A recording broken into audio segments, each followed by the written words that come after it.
We're on air. We are on air and we are waiting for the first moves to happen. So let's go here.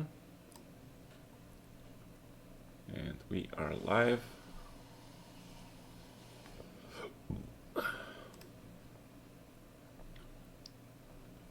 And the first moves have been played. Oh my god. Okay. So we are seeing actually Chigorin defense by Caruana versus Ding. Wow. And we see sort of the Slav with the G3. It's kind of unusual approach, but I guess it's a very solid approach.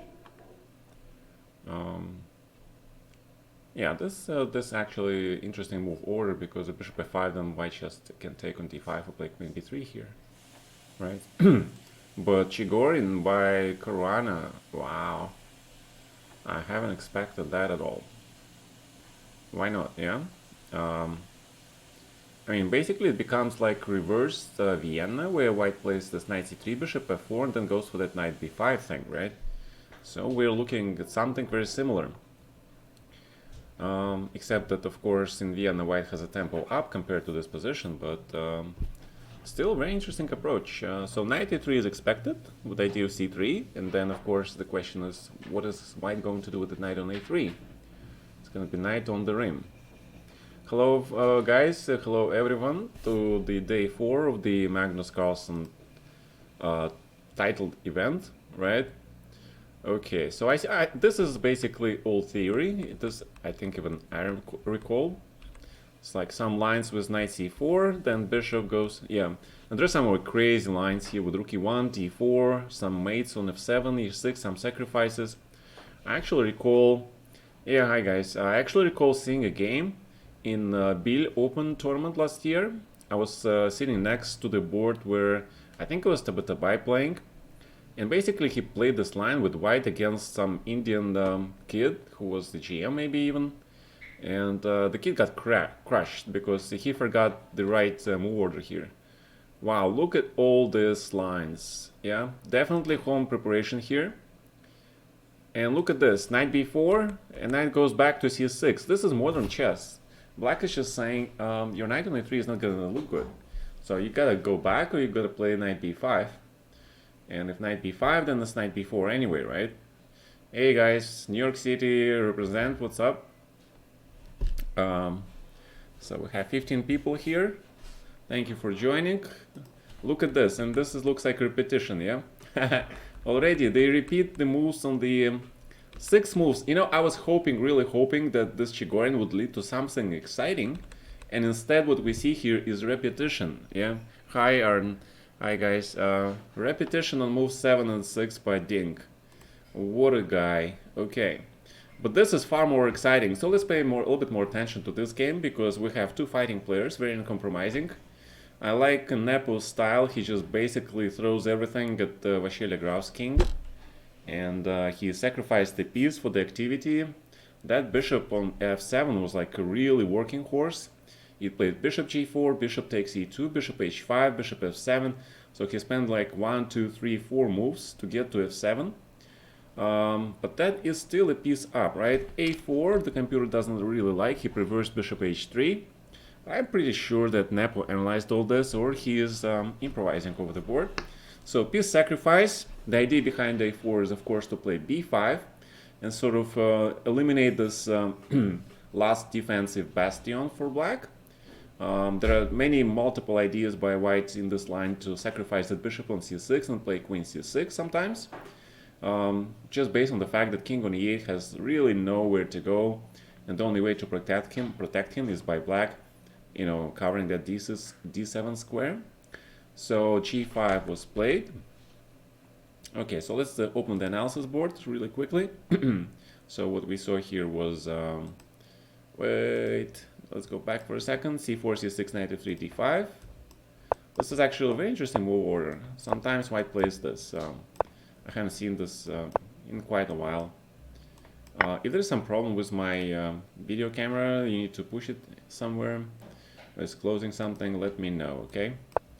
So this is all pretty standard. Knight b6, queen c2, bishop b6, knight g5, bishop g4, grab, bishop e2, knight e5, bishop h5, rook e1, h6, rook e1, h6, knight takes f7, bishop takes f7. Let's turn the engine on, right? So, and I think he did play b4 here. Yeah, he played b4 first. So that there is a threat of b5, which is the first line of the computer. And then black plays a6, preventing that thing, and white still insists and plays a4. Now black plays g5. And this was not among the top moves, but okay. Hello. Hi. Yeah, very interesting matches. I mean, a very sharp choice by Nepo. And of course we have Chigor in line, and white just went and sacrificed this, allowed this knight c2 to happen. So Ding decided not to repeat the position. That means that he will have to go into some kind of forced line, where he will have to give up the rook on a1 and hoping for some counterplay. So we see a lot of great, fantastic sacrificing here today. Bishop e3 prevents basically bishop g7, maybe. Because if that happens, for example, then b5, and then the bishop opens on that e7 file, right? So, for example, if black castles, there's already bishop pawn takes on c6 first, because black cannot recapture because of knight c6, followed by knight e7.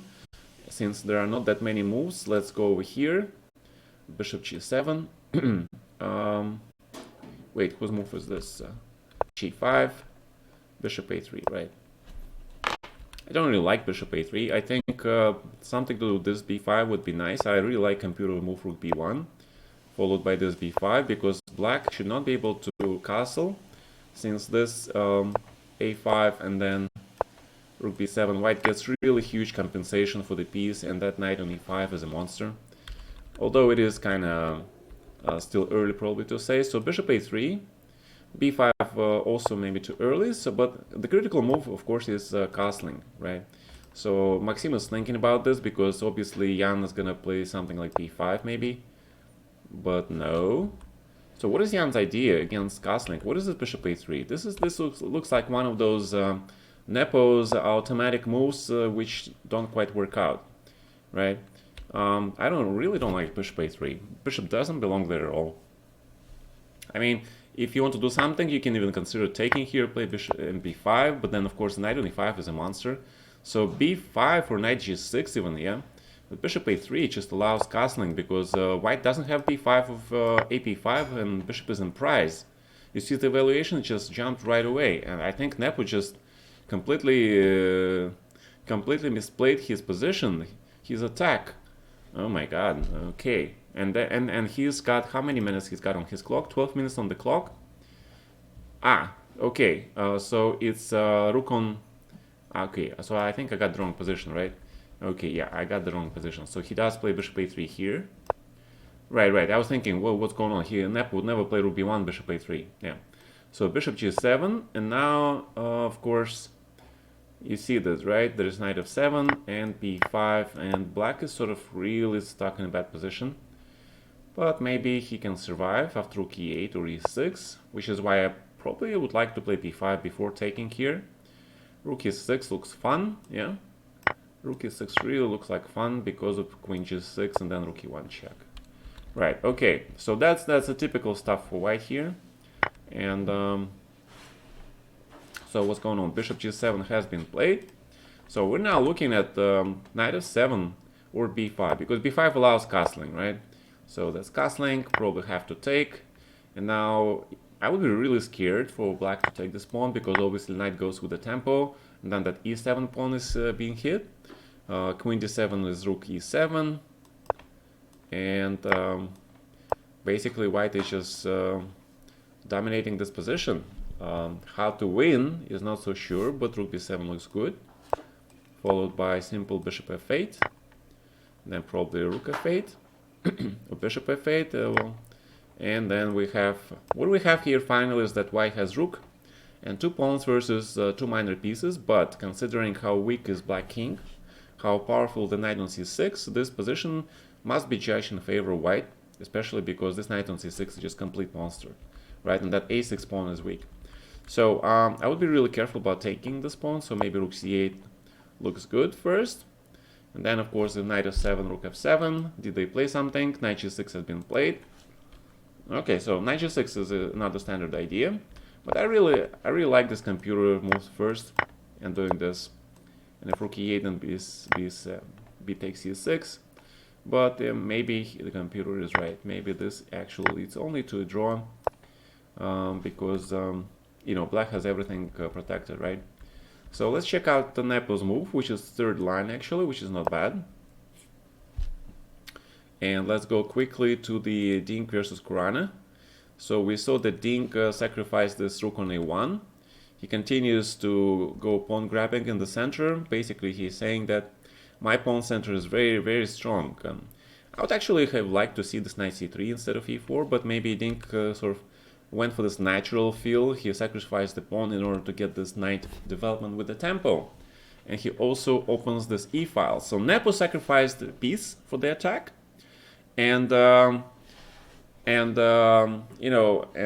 Dink sacrificed the whole rook, right? So it seems like the day of sacrificial attacks. Bishop f3 has to be played because if bishop goes somewhere, then knight g5, rook e1, knight goes to e6, so he has to take this. Queen d7 I like. I'm pretty sure Fabiano analyzed this until the very end. So the computer gives a valuation of about equal. It all hinges on the fact if white can recapture this knight on a1. If he does, then he will probably be slightly better, very close to equal. Queen e2, bishop e7 seem to be inaccurate because of bishop h3, bishop f4. White recaptures the knight, has superior pawn structure, pair of very strong bishops and weak pawn on e6. So that looks like Dink is doing all right. So knight g6, bishop g6, the computer really doesn't like that. He likes knight fd5, just basically protecting that pawn with e7 and giving up the rook on h8 instead of the light-squared bishop, because once you give that light-squared bishop after b5, knight d5, you know, black king on f8 is really under huge pressure. So rook e6 would come really natural. If Dink wins this, it would be really impressive now. Hi guys, hi Coffee, hi everyone. We have huge day today, seems, right? Everybody is sacrificing stuff from the get-go. I mean, they're playing online chess, they guaranteed some money, so these guys, you know, can actually play some artistic chess and finally be free from all those constraints, right? So let's go. So we see that Maxim missed this knight of d5 defense. So for example, if b5, then black can probably take this rook, right? And white, according to the computer, he just sacrifices the rook. He goes bc. Wow. Okay, but I think black has just way too much material. So maybe knight takes here, but then queen h7, I think. Maybe he was afraid of this, but rook is hanging on a1, right? So he has to play rook ab1. And then bishop goes to f6. I like this move, very solid. If queen h7, then for example knight c4. And this knight in d5 is the key to black's defense, because white has this d pawn, which prevents white from pinning this knight along with rook on d1. And based on everything protected, white is slightly down on the material, but overall the position looks really good for black here. So black should have played knight fd5. Instead, he took on g6, queen g6. And we see the evaluation, it immediately jumped because this rook on h8, right? It's black has an extra piece, but this rook on h8 is not actually playing anymore. So basically, white is attacking with an extra exchange because bishop pair is playing, rooks are all playing, black king is under attack. So take. Pretty sure rook e6, but he decides to play rook ab1, which is another human move. I would probably like to see rook e6. I think most of the GMs would really play rook e6 without thinking, because it's a very, you know, natural move at the same time. You double your rooks on the e file, point that rook along the 6th rank. So there will be a lot of tactics involved, like based on rook f6. Yeah, exactly. You know, sacrificing stuff, right? So rook ab1, I'm not sure where this rook is going, because after queen d7, really black just covers this b7 square, and rook on b1 is not doing much. Yeah. So this is the reason why rook e6, rook e1 probably would have been more effective. So white plays rook b3, makes sense. He transfers this rook probably to f3, and black is like still sort of stuck in this very unpleasant position. It's extremely difficult to defend these positions. Let's see what happened in the Ding game. He just went bishop f4 and decided to take this knight to minimize the material deficit. But knight d5, okay, sounds very reasonable. Black wants to exchange knights to simplify the position because he is in exchange up. And then his dream would be to trade white's, you know, one of the bishop pair, right? So take, rook c1, and now rook f4. I really like rook f4 because it really destroys white's pawn structure. Transposes the game to the opposite bishop color endgame. Not the endgame, but okay. Rook, queen, and bishop is kind of less in the middle game, so it's closer to the endgame. And that would really be drawish, I think. So you see this first line, rook f4, gf, king h8, and then so white king becomes really, really open as well. So it's not that easy. So let's, I'm not sure if I can just copy this stuff here, but okay, let's open this board. So I think they started with the knight f3, d5, g3, right? So that's how this Chigorin actually started, and I was pretty amazed with Chigorin choice by Fabiano. That was ballsy choice, yeah. So they repeated this position a few times, and then Ding went c4, take. Let's put the stockfish to work. Let this engine work hard, because if you take with the bishop on b1, then check and knight e5, and basically bishop b7, or yeah, bishop b7 is game over because king is going to get mated. So so black has to take this pawn. The computer suggests bishop takes. I think this is more accurate. So but Ding took with the pawn. e4 is the first line, makes sense. Again, just quickly going over stuff. With bishop f5, then knight h4. White really needs to get rid of this bishop. Instead, black decides to give up this bishop immediately. So take on b8, bishop g2, knight f6, queen e2, bishop e7, bishop f4, castles, take, knight d5, take, rook c1. And I think we got to our current position.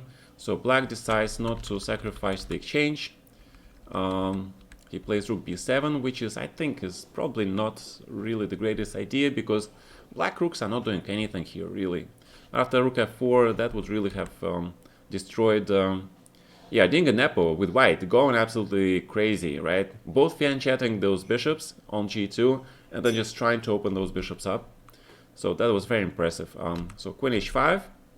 So let's take a look at this. Rook b7. Rook b7 is nowhere near the top two lines, yeah. Bishop f6 looks kind of weird. Although it makes sense to play this move, you give up this really bad pawn anyway, but you improve your bishop and sort of start hitting this d4 pawn, right? So it kind of makes sense. But Fabiano doesn't really like to give up his pawns just for nothing, so... But after queen h5, we can expect this bishop go to h3, to e6, so... I kind of like white's position. He is only technically down like half a pawn, because bishop and pawn is very close to being equal with the rook. Right, bishop and two pawns is considered to be half a pawn more than rook. And we're getting very close to the technical part of the endgame, of this game. So let's go back to the Pomnishi game. And what happened here after rook b3, black goes king g8, first line by Maxim, very impressive. Rook eb1, I really don't like this move. The computer suggests bishop f1, and I kind of like that move for several reasons. First is that the e4 square is taken, right? So in case if black ever ventures with his king to h7, for example, white king goes away from this diagonal, then the bishop is, if he's on f1, he can go to d3, and then transpose himself to f5, e6 squares, right? So that is one of the things. Rook ep1, white just basically wants to infiltrate with his rook to the 7th. I think he thinks that that rook on b7 will be powerful, but look at this rook h7, third line. Maxim is on fire today. Very good defensive skills. Bishop b2. I think white basically, this knight on d5, it just, you know, holds everything together for black. Black is exactly one piece up. There is no pawns, nothing. Nothing for white. There are no extra pawns, nothing. So white doesn't come up with something here. The other idea behind bishop f1, actually, in this position was that sometimes white would probably, just go and take this a pawn. And if you could have taken this a pawn and provided that pawn to go to a6, that pawn alone would be worth almost like a piece, right? So bishop b2 is already a sign of slight hesitation. Bishop goes to e5. The idea is to play rook b8, and now black has. But even if he plays rook b8, it's not the end of the world, right? So this is why the computer actually suggests a5 here. Of course, being human, it's not so easy to defend this position. I mean, e6, which is the first line, would probably make sense for a human because you open the 7th rank for your rook, right? So I would say e6 makes a lot of sense. Extra protection for that knight, getting the rook to the 7th. In terms of computer play, he plays knight d7, he gets rid of this bishop, he covers the b8 square, which is also very strong. And of course, bishop d5 will be welcomed by black because white will give up his major bishop. And Maxim finds the first line defense move. Wow! Maxim is really playing great today. So queen h5, rook f5 by Fabiano, which was the computer first line, I believe. Queen goes e2, the threat is bishop h3, rook f7, and now then goes h4, which is kind of timid. The computer suggests bishop f3 with the idea of bishop g4, bishop e6. I really like this idea because the original idea behind queen h5 was to put the bishop on h3 to work. But since you cannot do that with the queen on e2, white indeed could play bishop f3, g4 and put that bishop to action. So h4, this sort of allows black some breathing room. So c6 looks very natural. And then black just, all he has to do is defend his pawns, put that bishop on f6, and basically, I think, black will be able to survive. h4, king h2 looks decent too. Yeah, it looks very practical. But he kind of loses time. So I kind of like the computer version more, bishop f3, g4, improving this bishop on g2. So it's gonna take a tempo more for white to play king h2, bishop h3. It takes like 3 moves, right? And here, instead bishop f3, g4 is just one move, basically, transfer of the bishop. And Kurana was always the greatest defender, so let's see what happens here. I really don't like Nepo giving up this bishop, because that light squared bishop was his joy and pride, right? That is the reason why he sacrificed his piece for an attack. Now black seems to be very comfortable. He just is an extra piece up. It's evaluation -3, and black is just winning because Nepo has no compensation for that missing piece. Unfortunately, he's got only one pawn, and he continues to try to trade the pieces, which black only obviously welcomes because Nepo, can you comment for a whole audience and not just the 2600 level? Well, I'm not sure how I'm gonna do that. I'm gonna just basically say that white had a very strong attack at this point, and then white could have thrown his rook to e6 closer to the black king, push his pieces closer to the black king and create more dangerous threats. Instead, white sort of tries to play general purpose moves, instead of trying to calculate more concretely. And in these positions, when you sacrifice stuff, when you have this temporary advantage, temporary initiative, it is extremely critical that you spend time and evaluate and calculate lines, okay? You have to calculate lines. You cannot be lazy. You can be lazy in the strategic position because 1 or 2 tempi doesn't matter. But in the position where everything is concrete, where you have temporary advantage or compensation for sacrifice material, you have to be very, keep in mind that this initiative is only temporary. You might lose it. So these moves by white, for example, he spent a lot of time moving his rook around, and he doubled his rooks, and he got nowhere. He had to spend like rook b1, rook b3, rook b1, bishop b2, bishop e5. He spent 5 moves to try to get his rook to the b8, and black just plays one move, and this whole concept is gone. Okay, so compare 5 moves by white compared to 1 move by black. right? I mean, that makes simple math. Hopefully that is not 2600 level. And if you waste basically 4 moves in a chess game, you give your opponent a huge advantage. Or in this case, you lose your compensation for the piece, right? So, and of course, white is down a piece, and he has no compensation, and black just goes to town with the... all black has to do to win this game is now to consolidate, and he has to find this queen of 695 maneuver. If black knight gets to e3 supported by this g4 pawn, it's game over, because black will start the counterattack, and that knight of 3 will spell doom for the white king. So black is winning. Maxime found a lot of great defensive moves. Let's see what happened in this game. We see that Fabiano, he went and played bishop f3 anyway, so h4 was actually another loss of tempo by Dink, and allows Fabiano to play bishop f6, and the idea is he missed rook e7, obviously. White bishop does not get to e6, and if queen moves somewhere, then simply queen e6 and black is better, so Dink decides to transfer the game into the endgame. He has temporary bishop and 2 pawns versus rook, which is considered to be, equal. And the question is, what is white going to do? Because after bishop e3, black will be forced to play rook ec2 to force white's rook away from this open file and to a more passive position, which should result theoretically in a draw game. If white is trying to be active, if he plays rook c8 check, then rook e8, attacking both central pawn on d4 and forcing the exchange of the rooks. White cannot allow exchange of the rooks, because then he'll be worse, as his pawns are not connected, especially the pawn on d4, and black is going simply just to attack and then take it. Okay, yeah, white looks very safe, so I would say bishop e3 is probably should be played. So let's go here for a second. So what happened here was this.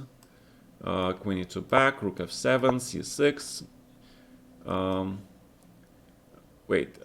c6, bishop f3, and bishop f6. Very accurate play by Kurana. He was always the greatest defender.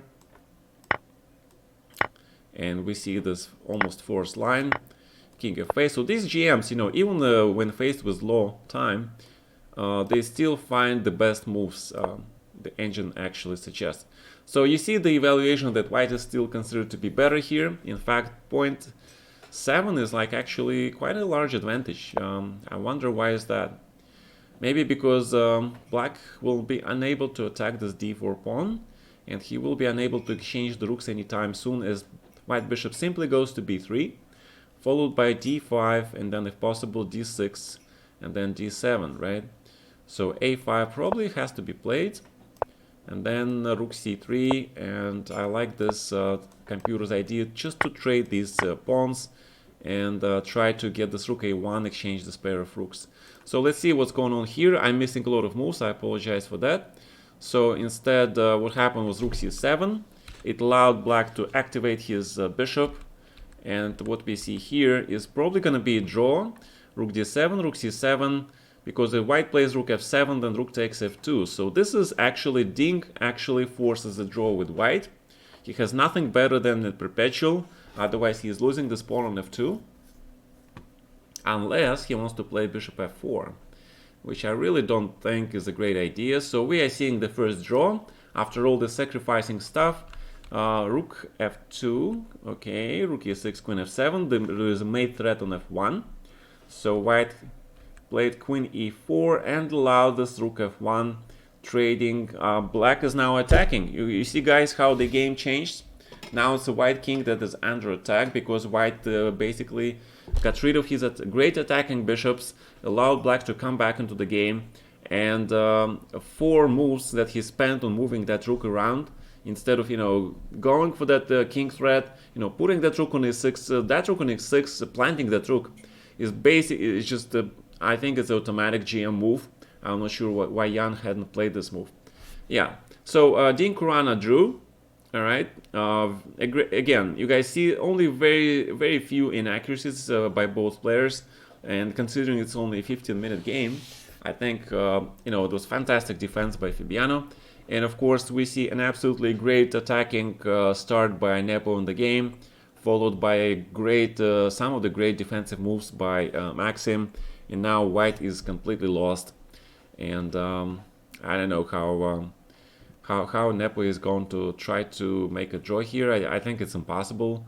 Basically, Black has an attack, extra piece, knight g4, knight d5. Those are computer moves, of course. They look pretty good. I would say that taking on d2 probably is not the best because it allows White to put that rook on f1 and sort of limit the damage along the f-file. Yeah, so the draw was the fair result. Although after rook d1, Dink might have been slightly better, yeah? Because bishop and 2 pawns is slightly more than a rook. He definitely would not have risked anything by keeping on playing that position. So I think, he should have actually played a little bit more. So he should have played rook d1, bishop b3, and d5, right? Leon Beast mode, rook f3. Kind of, just waiting move, getting that rook away from the attack. And Black prepares simple trades or knight move and then queen a7 check at some point. I would say just like something like king g7 followed by queen moving and then quick attack here. So yeah, I'm pretty surprised that Black didn't actually play here what the computer says he should do, but okay. So rook f3 looks very reasonable. In terms of time, 3 minutes versus 5 minutes, small advantage for White, but we all know that Jan plays really fast, but he's got winning position and all he has to do is not to blunder in this position, right? Okay, so again, I think rook d1, even this position is only White can play for a win here, and he probably should have played a little bit on, but in the end it probably would have been a draw anyway. So we're gonna close this position, and we saw this position, right? And we see how Nepo plays here, rook b1, and then was king g8, queen d7, rook b3, king g8, rook b1, queen here, rook h7, bishop f8, bishop b5, knight d7 preventing rook b8, and it's game over because there is knight c5 threat, right? So White was forced to give up the bishop, and then he was forced to give up this bishop as well, and it's just basically game over for White. Rook e3, take, queen f7, queen e4, knight f6, queen c4, rook f3, and yeah, I think queen a6, knight g4 is just game over. Yeah, very nice, very nice liquidation. King g2. White sort of trying to catch Black, to offer Black some way to sacrifice his knight, and he's hoping there is no mate. But Maxim just plays g4, protects everything. I fully expect this rook b6 to go into play, because I mean, what else can you do, right? So rook b6, and of course, but there is no threat, right? Rook holds on f6. How is Black going to proceed here? I don't know, maybe a5, just, get that pawn away. But if White takes this pawn, he takes that queen away from the x-ray. And now that queen h5 looks very good, with the queen going to h3, potentially there are mates here, although queen queen will be like away from the board. Knight d7 with the idea of knight e5, knight f3 looked very interesting. So rook bb6 was played. Black just plays some safe moves. He is knight for a pawn. He knows he is winning. So so the question is, what is White going to do? If he grabs this pawn, then it's I think queen b7 probably is the right move. You're threatening some rook discover check, forcing White to play rook ac6. And then the queen enters and attacks this d2 pawn, forcing White into passive position. And now, yeah, now, White is becoming passive. The thing about Blitz is that champs really are afraid to go into passive position, especially in the rapid chess, because, when you're being passive, it's really hard then to find that active move at the right time to unwind your spring. Right. Okay, so we're waiting for some moves by white. There is no way he can win this. He can try. He's fighting for a draw, but I don't think he can draw this against Maxim. H3. H3 seems to be losing immediately, because if Maxim sacrifices this and plays knight e4. Oh, this is a beautiful mate, right? Check, queen g1 and queen g5. Ah, nice. And there's nothing we can do. Nothing. Wow. Can Maxim find rook g3? Let's hope that Maxim finds rook g3 with the mate. This is kind of a tricky move, yeah? Kind of tricky. Not the easiest mate to find. Although there is mate in with the knight on h5, yeah. There is. I think that you can even mate this way. It's still mate because you have queen f3 and then queen g3 and same thing. So this is basically a mate. So rook g3 is a mate. Let's see if Maxim finds it. Oh, he plays knight h7. He wants to be very, very solid. Yeah, Maxim not finding a mate in 2 minutes. Come on, man. I'm a little bit disappointed. Rook g3 and it's mate in 4, right? Mate in 4. You can calculate that. In 2 minutes, you can calculate that. Come on, don't be lazy. I mean, knight h7 wins too, but okay, this is just prosaic win, right? Instead, you can just finish the game in 4 moves. And then just get more time for rest, yeah? Knight h7, queen d4, queen g7, because now it's a technical part, although it is probably winning anyway, because if white grabs the pawn on g4, then obviously this mate, yeah? So white cannot do that, he has to give check, and king h8, and then rook has to go back here. Okay, so this is prosaic winning position, yeah, okay. This is also guaranteed to win. All right. So he was afraid that he might blunder a rook or a knight, and he just goes for this very super solid win, knowing that white is not going anywhere, right? So rook e2, and probably take on h3, rook f6, knight on g5, very standard. Noob! He's not a noob. You're a noob. He is not a noob. Yeah, I stole that from that Guardians of the Galaxy, right? Dude, you're a dude. He's not a dude. This is a man, yeah? Okay. Okay. So, alright, so take on h3, rook f6, correct, rook b7,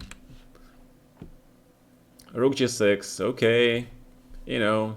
Maxim saying, we're not going anywhere, I have extra knights, I'm just gonna solidify my position, bring the knight into the game.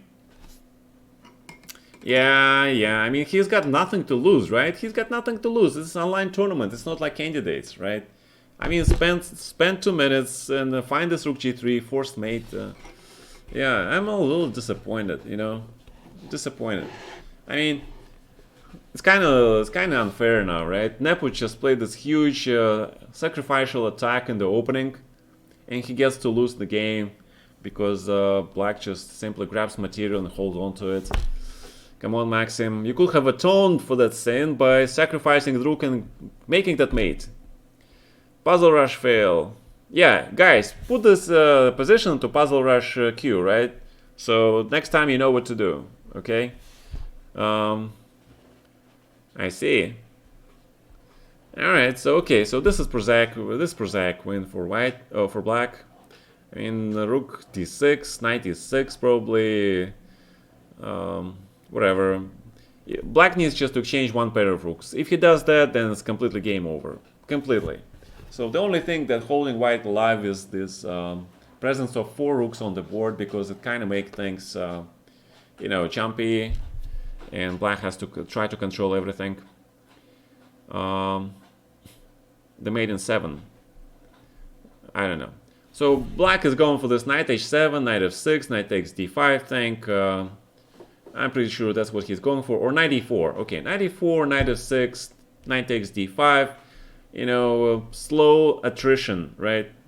I don't know, like, where it came from, that phrase, but there is this attrition war or something. Rook c6, Smart choice. But after rook takes d5 and knight g4, you know, two rooks actually favor black here. So I would say rook f7 maybe. Rook f7 to be absolutely super solid by Maxim, or check first on d2, right? Okay, check on d2 looks definitely good, because of king f3, rook d3 check, and if this rook check anyway, king f4, then there is rook f2 check, king e5, knight g4 check. You take everything with the check, and then you know, the king for the hunt for the white king begins. Yeah. Oh, we have a mate. Yeah, king f5, rook f3 mate, king f4, rook e4, king f5 mate. Okay, he found the mate. Good job. Good job. You know, yeah, this was supposed to be slow green, but Napa went, you know, rook c6, rook a6. He took away all his defenders. Oh my god, rook e4, rook f3 mate, but okay, knight d5, rook f3 is also mate. Yeah, yeah, yeah, I agree. This is slow green, that's guaranteed win. Although knight e4, rook g3, knight e4, knight h5 was guaranteed win as well, right? It's mate in 3. Okay, but good job by Maxim. Really bad sequence here, starting with bishop a3, right? I think if he wanted to play bishop on b2, he should have played it right here. I mean, he went for this bishop b2 anyway, right? For example, here, bishop b2, and he should have played it there. And also, again, rook b1. When life gives you an opportunity to slam that rook down to e6, you should do it. So guys, that's the lesson from today. You know, you should push your pieces, place them on the great squares, the closest to the enemy king you can, because they'll create lots of trouble. And rook on a6, with the other rook going to e1, then you can play queen c2, attacking that extremely important c6 pawn, because this pawn holds the knight on d5 and everything together, right? Also, rook on a6 would do a lot of damage along the 6th rank, but black will not be able to play something like rook h7 and king g8. Another thing, with rook on a6, you can do then bishop h3, put that bishop on f5, g6. So I'm kind of disappointed in the way Nepo handles his attack. He was just too slow. Well, he played 5 moves without achieving anything concrete when he sacrificed the whole piece. That is, if you sacrifice stuff, you need to calculate well. You need to calculate well and find the most unpleasant moves for your opponent. Which brings me actually to Topalov, because he was a master of these positional sacrifices, aggressive positional sacrifices, right? There is a distinction you can make between Petrosian positional sacrifice, which is more defensive nature, and there is like Topalov stuff, which when he sacrifices stuff, it usually for very aggressive positional compensation. So there are different degrees, right? Okay, so this is going to be round 2. Let's take a look at what happened here. All right, they didn't show it. Let's make another analysis board. And let's make another analysis board. So, a small break, right? So let's see what you guys write here while I was talking about this. Fortuna Chess Coach hosted the stream for 1 viewer. Fortuna Chess, I remember you, dude. You know, I promised to play you sometime. I will. You know, it's just that this bloody Magnus tournament is going like for a week every day. So I had to do the commentary. Also, today is the title Tuesday, because they started to do it every Tuesday. And I gotta play it because, you know, I gotta try to, you know, make some money there. And they got a Sicilian. Great. And it is also Najdorf. And it's queen d3. So Fabi, it seems like Fabi is trying to get his opponents off the book. He's going for really sideline sort of stuff. But of course, queen d3 is like still kind of standard in Sicilians. Oh, he plays a4. He goes for this shenanigan stuff. So he's gonna try to go for this queen g3, I guess. Bishop e2, bishop e3, shenanigan. And of course, black plays b6, preventing that a5, although I kind of like knight c6 more from black. So let's see. b6. Very interesting. Okay, so let's see this. e4, c5, knight f3, d6, d4. Because they're blitzing out opening moves, it is... Queen d3 is extremely rare, right? Queen d3. I mean, you see there are some games played here. E6 is pretty solid, right? Knight C6 looks also good. So E6, A4 has been played. And now black plays B6. B6, yeah, this seems like, yeah, and Queen G3.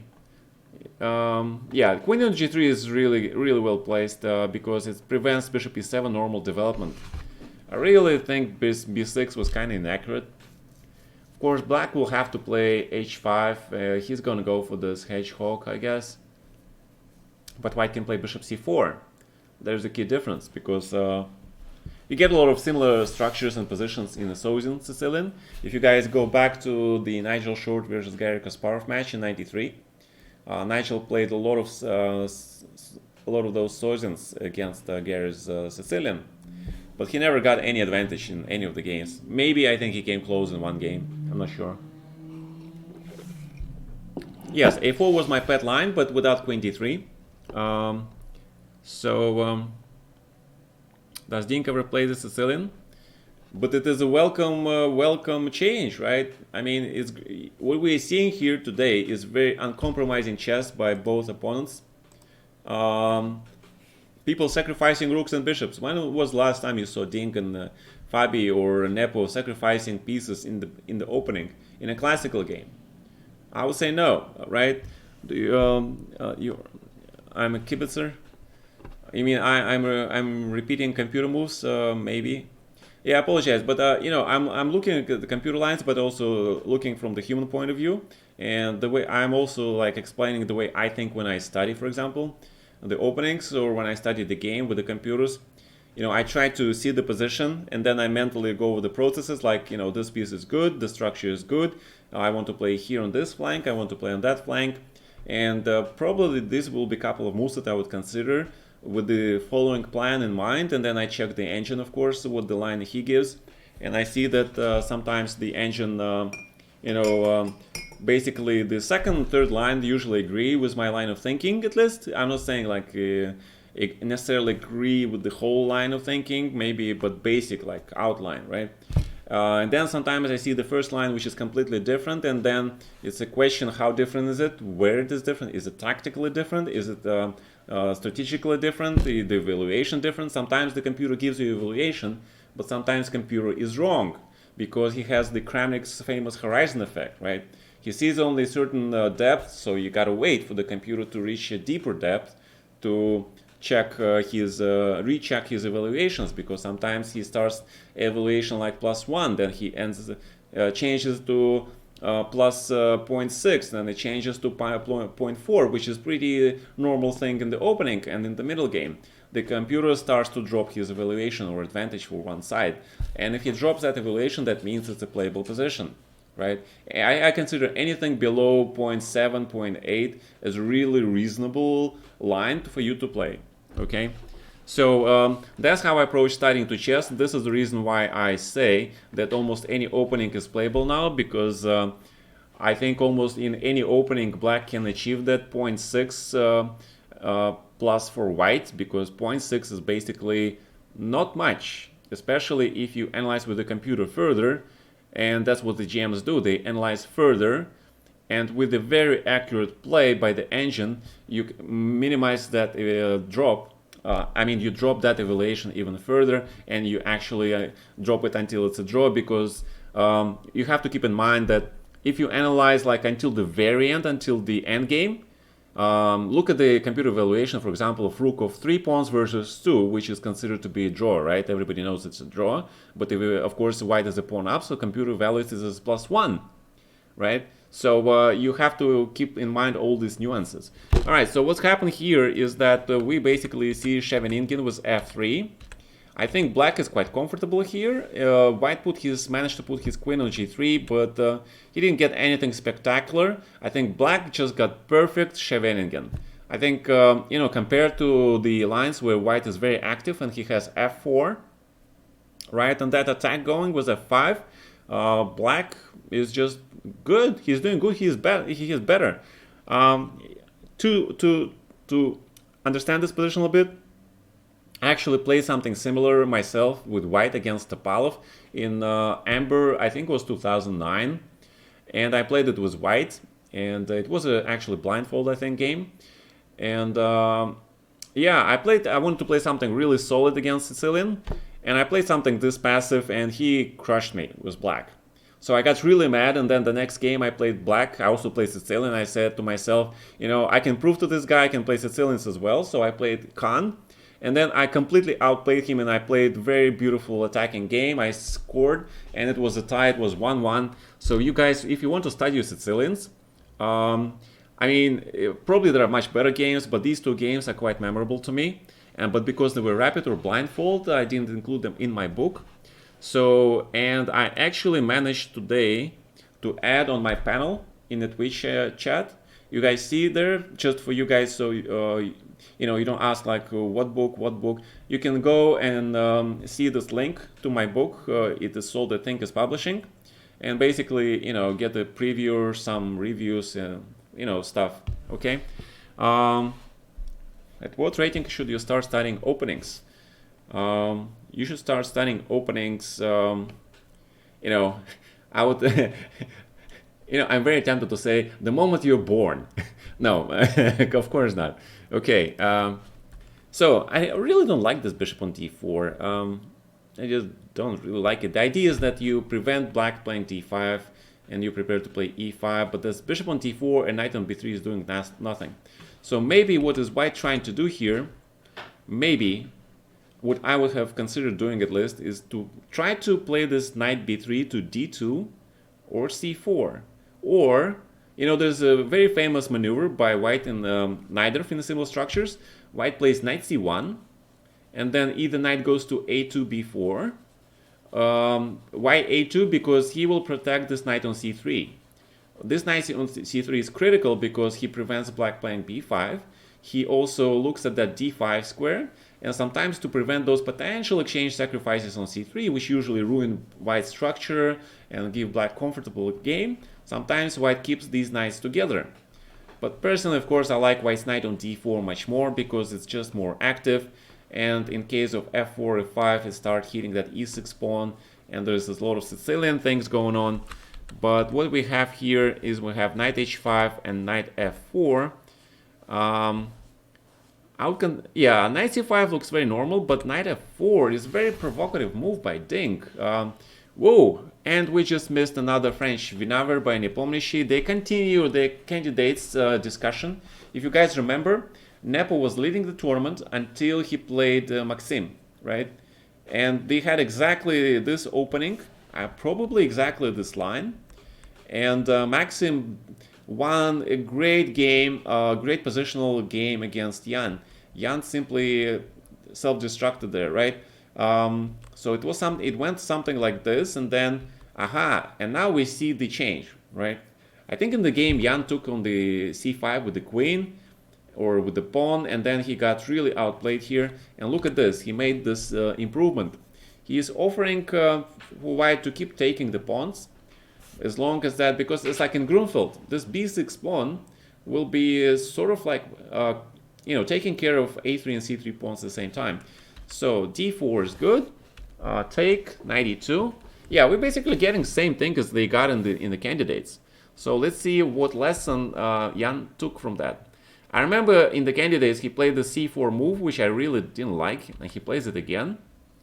Okay, because Yasser Seiravan usually puts his knight on c4. So in this kind of position, he usually plays knight b6, puts his knight on c4, which basically stops white's bishop on c1 from going to a3 and going along this diagonal. Also, knight on c4 starts to take a lot of squares under control, and it leaves potentially for black king the chance to run to the queen side or to the center by playing king d7, because I really don't like the setup with the king on f8 and rook on g8, because that rook on g8 is just silly. It's just silly to me. So knight f4 in this position, and Deng just sacrifices this pawn a la Kasparov, right? The last game of Kasparov was very memorable in his 1984 match, not only because he won that game, became world champion, but also because he sacrificed his queenside pawns, to get that huge initiative, right, with black. So we're seeing something sort of similar here. So the question is now how to proceed. Nepo is continuously playing the French. He does, but I don't think this is a great opening for him. You need to you need to be comfortable with this type of positions, and because he's an active player, I don't really think it's his style. Lost with more time than he started. There is c3 is a permanent weakness in Nepo. This, you mean the pawn on c3 after c4? Well, when you talk about weaknesses, usually, like if black had no pawn on c5, but let's say he had a pawn on b5, then this pawn will be weakness because black can apply pressure on this pawn by putting his rook on c8. Or when you talk about weakness is when you have double pawns, some defect in the pawn structure. Right now, white doesn't have any defects in the pawn structure, so we can't really say it is a weakness. We can say that black has a great square on c4 for his pieces. We can also say that black has a weak square on d6 because it's an outpost for a white minor piece. If it gets there, if the bishop gets there, basically black is toast, right? But right now there are no weaknesses on either side here. So let's see what happens. c4. I still don't like this move. Rook d1. Queen b1. Jan is going for the aggressive setup. White, of course, is trying to put his rook on b2. And Jan is being outplayed again. He really doesn't... I think he doesn't understand these positions. Really doesn't understand these positions. Because his king on f8, knight on 7, rook on g8 are just bad. So maybe he's trying to play knight f5. So he wanted to improve his queen first, close the b file before playing knight f5, king f7. But I don't know, that doesn't look right to me for some reason. You see this line with the bishop on d2, knight f4, forcing black queen go all the way to h7, right? That definitely is not the best square for the black queen. That is definitely not where I would want to put the black queen. So bishop d2 looks very good to me. In this position we saw black take this knight or bishop, right? C cannot be taken because bishop rook must take, knight e5, very good, rook d1, knight c4, rook b1, Fabi holds on to that pawn, and bishop c6 is inaccurate, and yeah, I mean, here was the key question, should black take this bishop on b6 and get the pair of bishops, which should definitely give black compensation, or should he keep this strong knight? It seems to be very strong because he gets so many squares. So black was very tempted to play bishop c6. However, after bishop d4 and knight c1, very accurate again, very accurate defense by Fabiano. You know, his accuracy percent is incredible. Ding is also very famous for defensive skills, right, and calculation skills. But Fabiano, he's just an extremely tenacious defender. I think he's simply the best defender, even better than Kuryakin. Rook h8, king g8, h7 looks ridiculous. Queen b1, f5, that was happened the game. So queen b7, okay, knight d3 has to be played. So yeah, white has no bad pieces. He has extra pawn. This knight on c4 is going to be kicked out with b3. So I agree, black should have taken this bishop and then played queen c7, bishop f6, you know, and then you can have this sort of Volga gambit, right?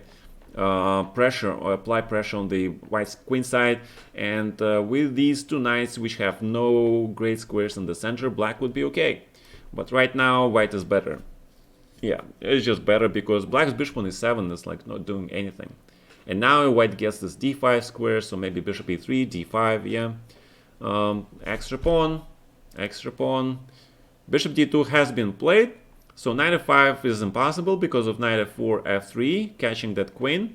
And see the advantage for white, the way the computer shows. I think Nepo was probably counting on queen f5, but white doesn't have to exchange these queens. He can play queen h4, and he can still go for that knight f4, f3, g4 slow build, right? And get that queen to h7, white's queen gets to somewhere it needs to get. And then the white also wants to play a4 and kick this knight at b6 away from the square, right? So hi guys, thank you for joining the channel. I apologize if I don't respond to your questions or chat with white and the French, but often without a sacrifice it's hard to break through. Yeah, I mean, you gotta balance stuff. You know, sacrificing is, especially in this kind of position, is impossible, right? There's nothing to sacrifice. There is nowhere to break through. Just be patient. Be patient. Actually, you know, study their candidates game. I mean, the way Maxime outplayed Jan in this French, it was a perfect example. So that's a perfect example. So I hope Jan actually learns from his mistakes. He needs to learn that black should not put the pawn on c4. I mean, that's one of the things I think he doesn't simply understand, that this square belongs to the knight. Yeah, this square belongs to the knight, and then you simply play something like king d7 and keep the queen not active, but somewhere on c8, a6, c6. You know, basically study Yasser Siravan's French games. You know, he was, I think the way he played French was absolute. And Nikolic, of course, Nikolic, Predrag, right? Predrag was a great French player as well, right? Okay, what's going on? Karana Dink, we have black playing d5, trying to get that counterplay.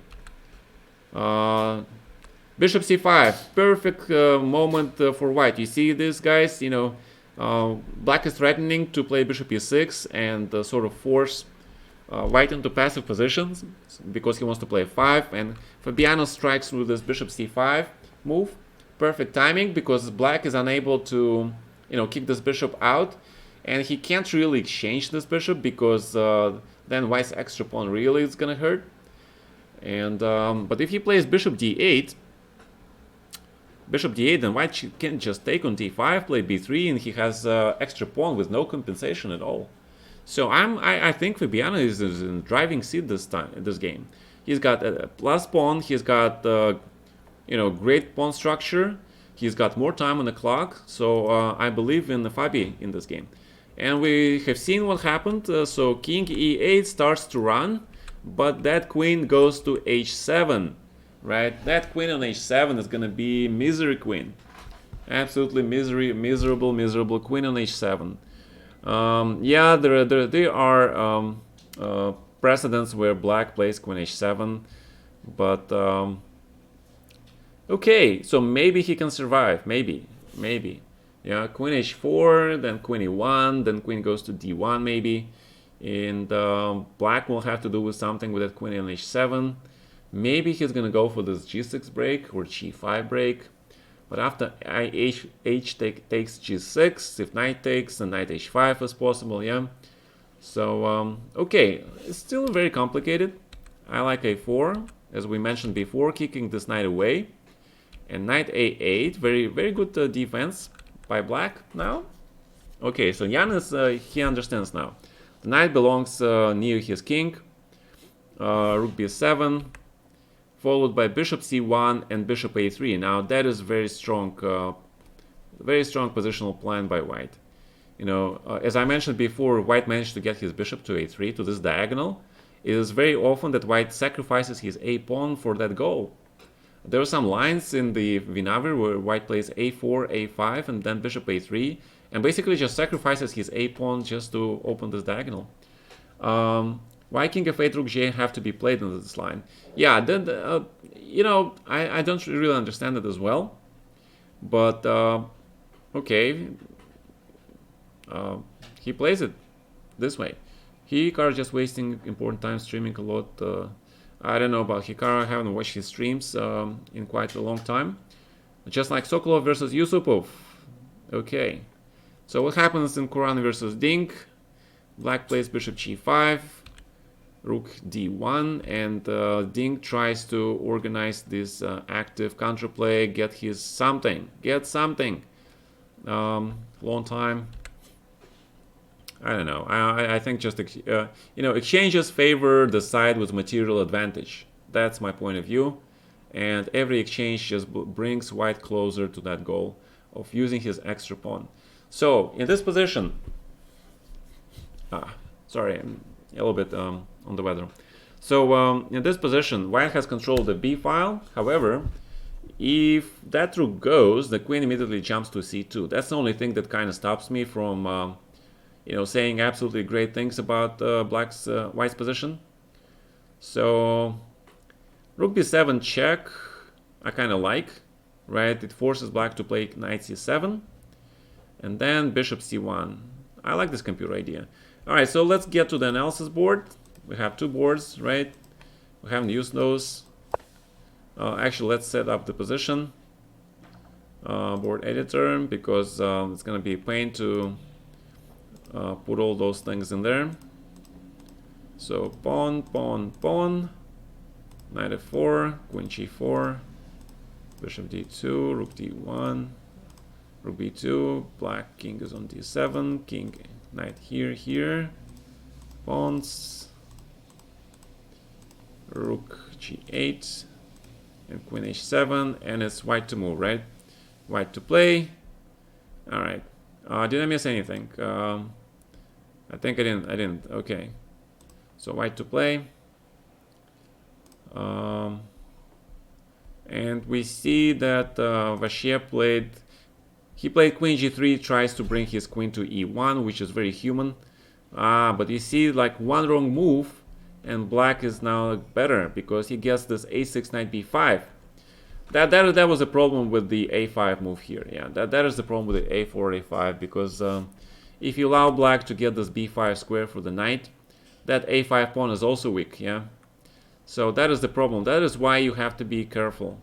So this is the reason why. Okay, let's take a look quickly. So we saw that rook b7 check and bishop c1 was interesting. Yeah, because you really need to put this bishop there. Queen c2 probably has to be played, or here, but then a6, of course. Queen c2, bishop goes a3, queen takes, and bishop is finally on d6 where he belongs. Why can't you take on e7? Because there is the check and black has too many pawns. All right, so this was a really good line for white. Yeah, he wasted this. Queen on g4 was good. Yeah. All right, so knight c7, queen e1, knight c6, and we have queen a1. White wanted to really control the dominated queen on h7, but rook b8. Wait, what happened? Why black is worse? So he should have played a6 with idea of knight b5. Yeah, rook b6, queen c2. Actually makes a lot of sense, right? Trying to block this thing, because now if you play a6, because if you play a6 now, then it's just queen a3, and you have knight b5. You don't have knight b5, so you don't have time for that. So you have to play rook b8. Very good. So takes, queen a3, and queen g8. Wow. White, black is kind of passive, yeah. What's going on here? We still have Fabiano thinking suddenly. So let's go back to this position. So take, queen a3 first line by Nepo. He actually plays really well, usually positions where he has an initiative. And Maxim, I think, is slightly uncomfortable in this type of positions. And it can be said about in reverse as well. So the bishop can get to c1. So I think you can copy paste moves. I don't think I can copy moves from Chess Bomb in 3 years. Yeah, that's true. That is true. Well, the problem is that Hikaru didn't get into the candidates, and I think, when was the last time he got into the candidates? I don't even remember. And it's like every time you miss candidates is 2 years, and then there's a new generation of players coming up, so it's getting really hard. I think he's 30, maybe. I think he is, not sure though. At least very close to it. And another 2 years he'll be 32, and then 34, and then 36. And by the time you're 36, you can forget about World Championship aspirations. So it makes a lot of sense to, you know, to do other things. So what's going on here? Bishop, queen c5. Second line, bishop c1 has to be played. You need to improve this bishop. So if knight d5, for example, then it's just knight d5. Yeah, wow, look at this. Yeah, this looks very strong. King e7. Whoa, look at this trick. Bishop a3. This is computer trick. Yeah, you guys see it, right? He 32. Alright, and then you have to go here, and white just gets massive pawn boost in the center, yeah.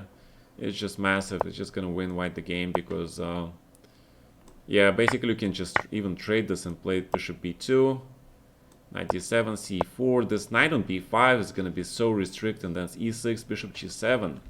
My god, yeah, this you have to watch out for these sacrifices. So you gotta watch out for that. So Nepo, oh, he just missed it. Oh my god, guys, we just looked at this line, right? We just looked at this line. Oh my god. And Nepo really he lacks patience to play these positions. I mean, after this game, it's just absolutely clear. He lacks patience to play this kind of positions. Queen e8, knight c6, and king c8 was the only defense. And now he sees the evaluation. It's just wow. And I was like trying to think why is knight b5 wrong, right? And then the computer shows knight d5, and that's how it's being played. So that tells me that the Maxim is doing a lot of work with the engines. He's studying and analyzing a lot of games with the engines. What happened here? Why the red moves? Knight e4. Rook e1 is very strange move. Wow, bishop h4. Guys, let's see this. Let's check this out. What is this bishop g4? Bishop h4.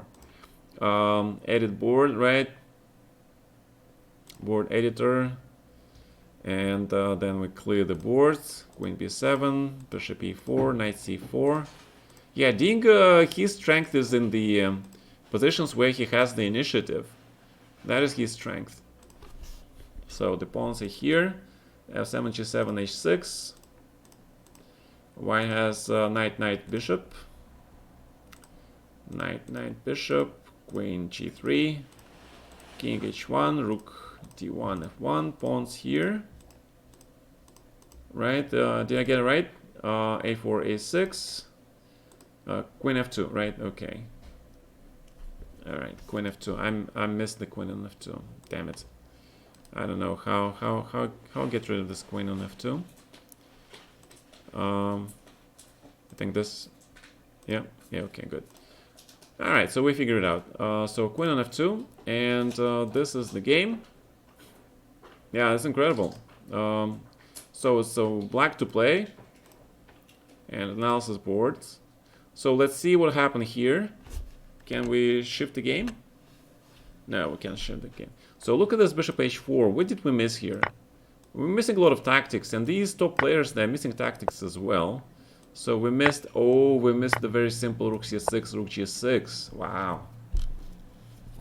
Now that of course, rook c6 and rook g6. Even though this knight is hanging, you cannot take it because of the mate. And there are mates, yeah, there are mates coming here. And what am I blundering? Knight d2 immediately, yeah? Wins immediately because knight f3 mate. And then, oh, there is queen a7 check. And knight f3 wins the queen. And if king g2, then you just take, rook f6, king g2, queen e3. And the queen gets to d2 and it grabs everything, and white is just much worse. All right, so Dink missed that, right? You guys see this? Yeah, we're missing a lot of tactics, but these are not very obvious tactics, not obvious at all. And because Dink missed that, he is slightly worse, but he managed to successfully ruin white's pawn structure on the queen side, and I think this is very close to equalizing. Knight e4, queen b3, take queen b1, then take on e4, take on d2, right? So this is a draw. So we have the draw here, and in this game we see that Maxim plays queen b3. We really like the d5, c4 stuff, right? Queen b3 is not bad at all. It's not bad. But after knight c6, yeah, Nepo is definitely suffering. But white has more time. So white has 3 pawns for a piece. He can recapture that piece, giving up 2 pawns. But black will get some room to breathe. So knight takes d4, pretty obvious, right? That Nepo is more talented than Carlsen. Do you agree? I don't know. Ooh, queen d3, queen d3, queen d3, queen d3. What is this? So again, knight here. Boom, boom, boom. So I kind of like d5 here, but okay, queen b3, knight c6. c4. I like computer stuff because computer doesn't rush in these positions, and queen d3 is actually first line. Queen d3 is the first line. It's much better than queen b1 because you still recapture that piece, but your queen on d3 is much more active, right? So yeah, good play. Queen d3, knight c3, going for the tricks. Nice resource. Bishop b2. Bishop b2 is a mistake. Oh my god. Bishop b2, tactical mistake. King f2, and then yeah, but this is difficult line. Yeah, this is difficult line. I don't see, you know, this is very difficult to see that you cannot play bishop e3 here because of queen d8, right? But you have to play queen e4 check and then followed by e6. Come on, guys. How many of you would find this line? This is unreal, especially followed by this bishop f4 check, right? This is just unreal. This is why the computers are the best these days, because this just proves you make one wrong move and it's suddenly it's basically equal. Yeah. So queen d8. See, now you don't have this bishop f4 resource anymore. And black blunders. He plays queen a7 and allows bishop a3, bishop d6 check. He should have played king b8. I don't get the difference. What is the difference? Somebody show me. Where is my mega super pooper winner? So why is this good and the other is bad? So bishop a3, knight c3. Okay, and e6 still very good. Why? Because you have check, or you grab the pawn on g7, then you grab the pawn on h6, and that h pawn is coming. Whoa, okay, that is beyond human. Again, so king c7, and now bishop a3 suddenly looks good because you don't have this move because of check and you cannot take it, right? Pawn recaptures with the check. That means black has to play something like queen g5, although this evaluation means nothing. It's nothing. You know, play g4, and this looks dangerous. For human, this is very dangerous, right? This is very dangerous. You're pieced down and you're getting all these knights and queen next to your king. This is a computer territory for sure. That is why both players are going to make mistakes here. Bishop a3 has to be played though. He's correct. And Kurana versus Ding is just a draw because we saw this forced line, right? We saw this rook e4, check, bishop d2. This is draw. This is just draw. And guys, you can shake hands. This is draw. So we got a draw again in Ding game, and we have another thriller here in Manila, right? And bishop a3, and Maxim is down to 5 minutes. He let definitely let Nepomniachtchi off the hook there. He definitely let him off the hook, and Nepomniachtchi now he's a very resourceful player. I don't know about that phrase you said about Nepo being more talented than Carlsen. I can say that Nepo is more resourceful and more imaginative player. Okay, Carlsen is more like a classical Capablanca, like Karpov, Fischer sort of.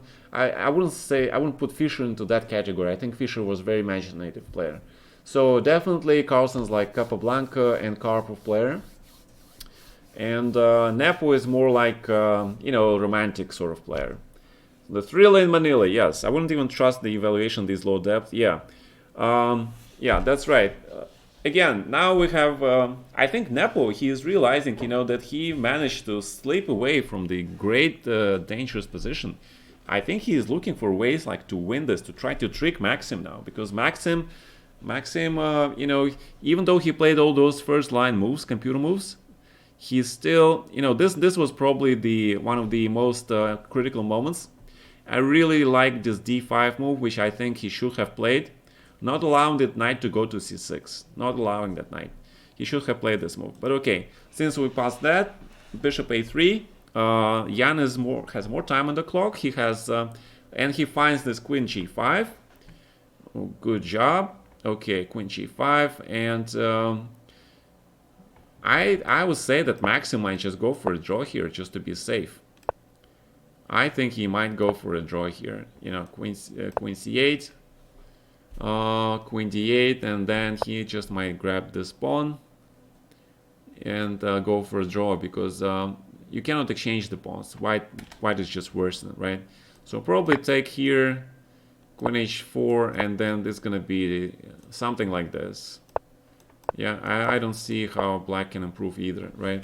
So I expect some draw like this, because I think Maxim realizes that a lot of his advantage is gone. I don't think he's gonna find this g4 move, because it's just so inhuman. Yeah. Okay, so oh, they went for it. Yeah. All right, so they went for it, guys. We're guessing a lot of moves. I like this.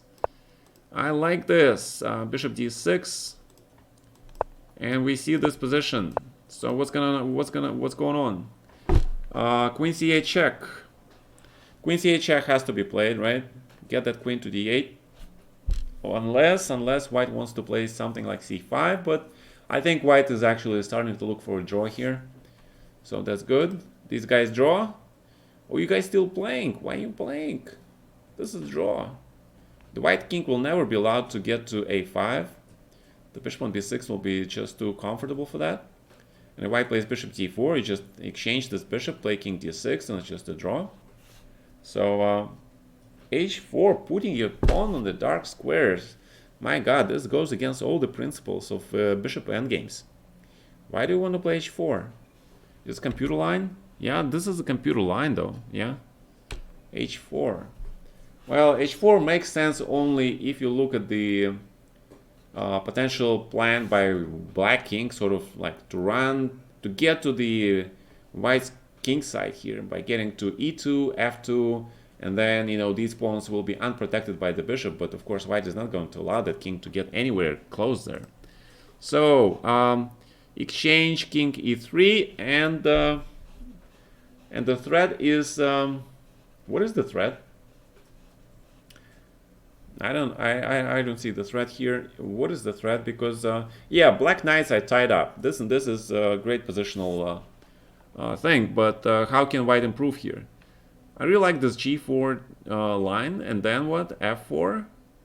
How many pawns white have? White have 2 extra pawns. King d7. Ooh, interesting. So king holds 2 knights tied up. Potentially white's bishop can go to f8 and hit these pawns, but he really needs to play g4 first.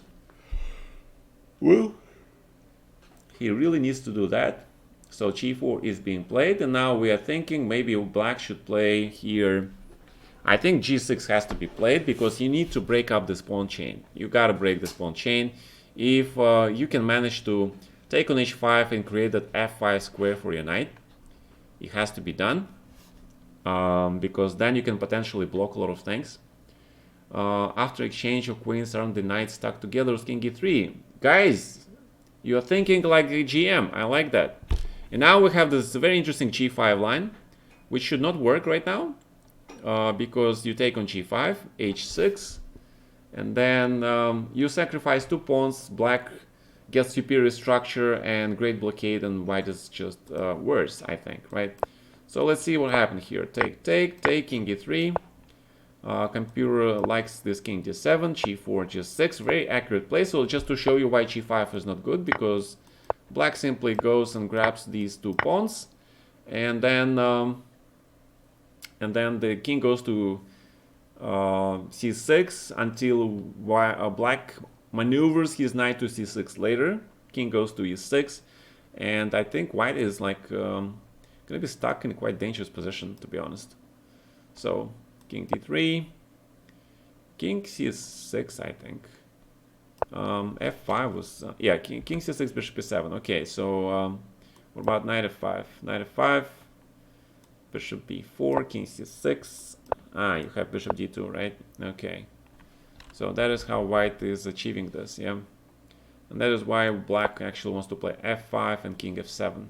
So that double pawns on the g file kind of hurt black a little bit. So still, the structure-wise, white is doing okay. So what happened here? And we see g4, g6, bishop c5, first line by, I think bishop c5 is first line. Yeah, first line, king b3. This was tricky, smart. And now g5, now g5. King e2, knight c5, Maxim is the beast. He is a beast. Draw. Oh, they still play. Wow, who is trying to beat who? I don't know. So gh5, 95, g5, 96, takes. Oh, he missed that trick. He missed that trick. So he can actually take this pawn, right? He can play 96, take, and then play knight f4 check, and knight g6, and because of this h4 passing pawn, king e4, f5, of course, and if c5, then you have time for this move, and this looks equal. Yeah, but this is bloody complicated. Yeah, not simple to see, especially when you're done on the clock. So he plays gh5, but this is very safe. Yeah, okay, this is safe. Gh5, bishop b6. And the computer really doesn't like last couple black moves, because knight on b3 is stuck. King e6. It still looks like a draw. Yeah, it still looks like a draw, though, yeah, black certainly have to fight for it. h4 was interesting. Yeah, this is like a really huge, some of this I just figured this is too risky. g4, f4, g5. How do you insta-take gh5 with 9 minutes on the clock? Because you're Jan Nepomniachtchi, and you're trying to flag your opponents. Because you can't contain that ball of energy inside of you. You gotta move. You gotta move right now. You gotta make a move right now. It seems like very natural to you, so you make it. No patience for this guy. But he got into the candidates. How he got to the candidates is a huge wonder to me, with such impatience, because yeah, it's a miracle he got there in the first place. Bishop e3, knight d3, bishop f4. Wow, and Maxim finds all these moves with the... Okay, they get a lot of time on the clock, yeah? But, yeah, now black is busted. Now black is busted. Wow. This is a great performance by Maxim, actually. So let's see why h4 was so good. I just want to see it. King f2, knight d2, c5, h3, f4, h2, king g2, knight f3. And then the black king just stands around. Yeah, that makes sense.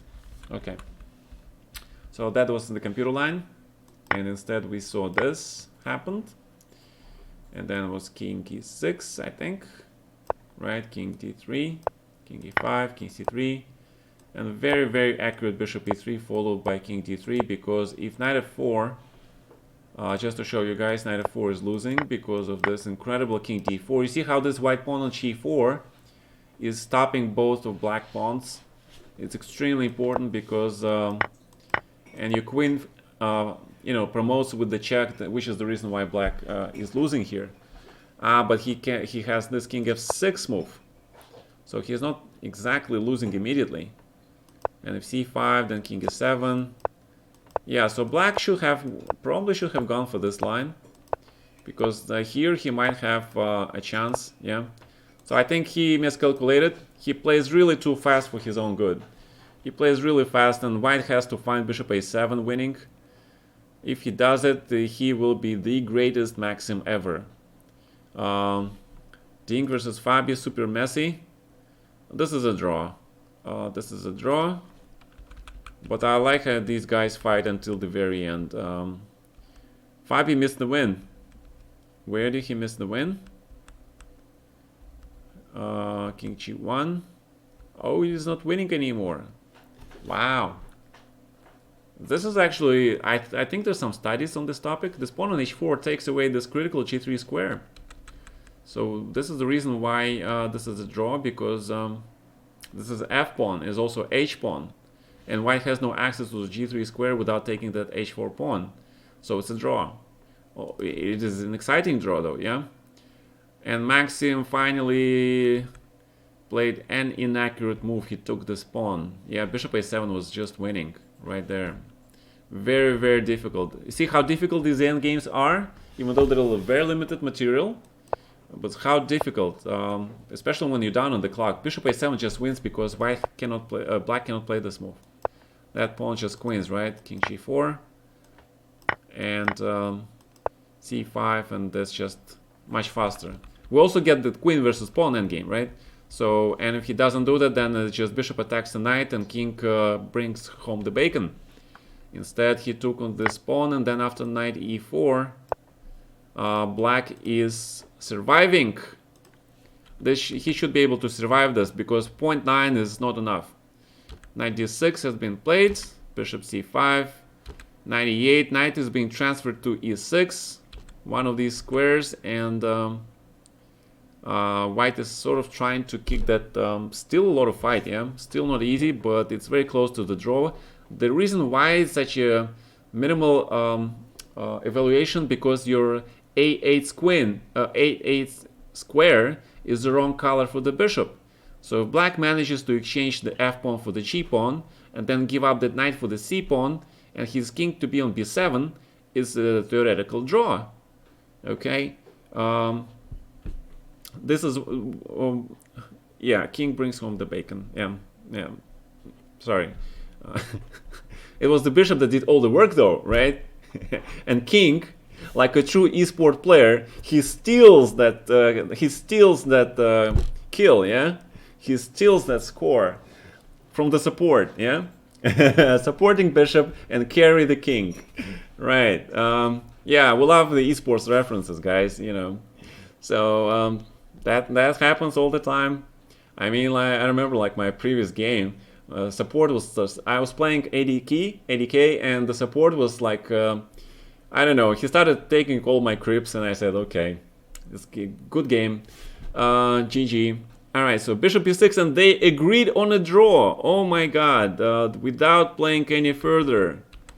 Oh my god, somebody, if Maxim finds out he misses a win here, if he had seen bishop a7, bishop b8, he would be heartbroken. Because, okay, I understand he agreed on the draw here because black managed to transfer the knight to d7, b8, c6, and it's a blockade, right?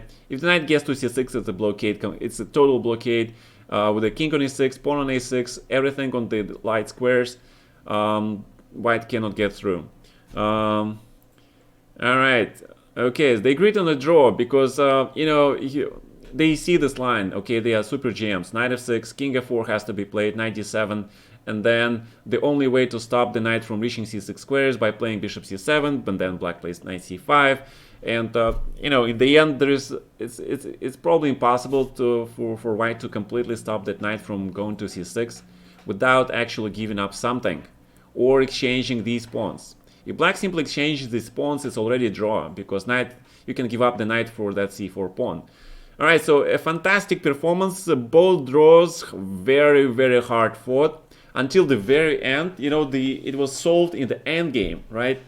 You know, great fight. You know, absolutely fantastic round. I'm very happy that we guys are here today, having the privilege of watching these fighters duke it out to the very end, not agreeing to the early draws, right? But duking out until the very end game where they make mistakes. Missing draws, like finding wins, yeah, and then blundering stuff. You have everything you can wish for as a commentator, to be honest. Everything. So I'm gonna cover this last round, unfortunately, because I have titled Tuesday Today Later, which starts at 8 o'clock, and so that's what we are going to do.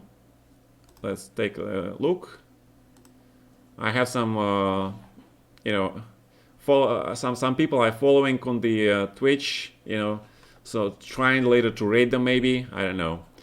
Okay, so the analysis board, we are gonna make a new analysis board.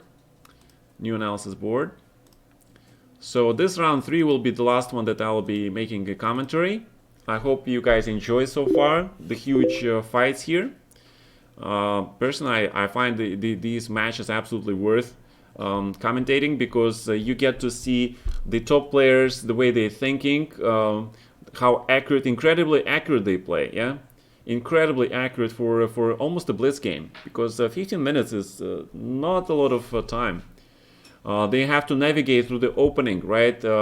We see that in a lot of games, people are preparing sidelines, like Fabi preparing queen d3 line, and then he was preparing that Chigorin line, right?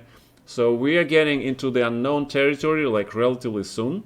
And Nepomniachtchi versus Vashia, even though they are playing the stuff they analyzed probably for a long time, you see how those middle games, they are very complicated. There is no middle game, there's no one standard road to, sort of play a middle game, right? It all depends on the structure, it all depends on where your pieces are, so you have to fill in those nuances. And then of course we saw that absolutely fantastic endgame, right? Absolutely fantastic. Like the stuff is like the studies are made from the king holding two knights together, right? And then you have the pawn breaks, g5, then bishop, running all over the board around those knights. He's dancing around the knights. Usually it's the knight, usually he's doing the dancing around, right? But in this particular case, we saw the bishop doing the dancing around all those knights, trying to capture those knights.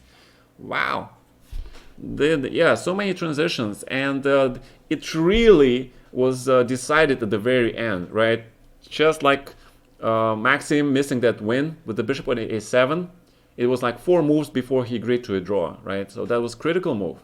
All that work that he spent, in the game, all those previous 40 moves, they sort of like, that all that effort, and ends up in a draw. That's disappointing. That's a tragedy, a minor tragedy. I mean, the tragedy would have been if he lost that game, but obviously, he was playing for 2 results. So, but still, it's kind of mini tragedy, especially if you find out that you could have won that game. So let's go to the next round number 3 in the 60 memorable games. Okay, so let's see if they, what I have here. All right, we have these guys. All right, they're discussing the game as well. We are waiting for the moves. You guys have time for a tea probably, yeah? So grab some tea, because this is going to be the last round that I'm making commentary on.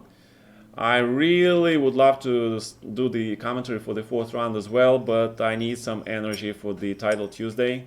I'm going to streaming Title Tuesday as well, but I need to get at least some break before that. So I apologize for that, right? So the game 4 will probably be the most interesting today. So, but I will leave you in the hands of the great commentators on Chess24 and Chess.com, hopefully. And I haven't seen though that the Chess.com guys were covering this event though. That was very, very surprising to me.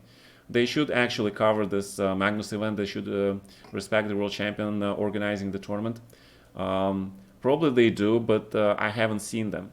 Streaming Title Tuesday. Yes, I'll be streaming Title Tuesday, and we'll get to see today probably a lot of other grandmasters, like all 1,000 of all those title players, all those cheaters, right? Cheaters, future cheaters, right? In this case, they should open this trading on the chess stock, right? It's sort of like, how many potential future cheaters will there be in the tournament, right? And then you bet, yeah? And then it goes like futures, yeah, or something. Feingold streaming all the matches.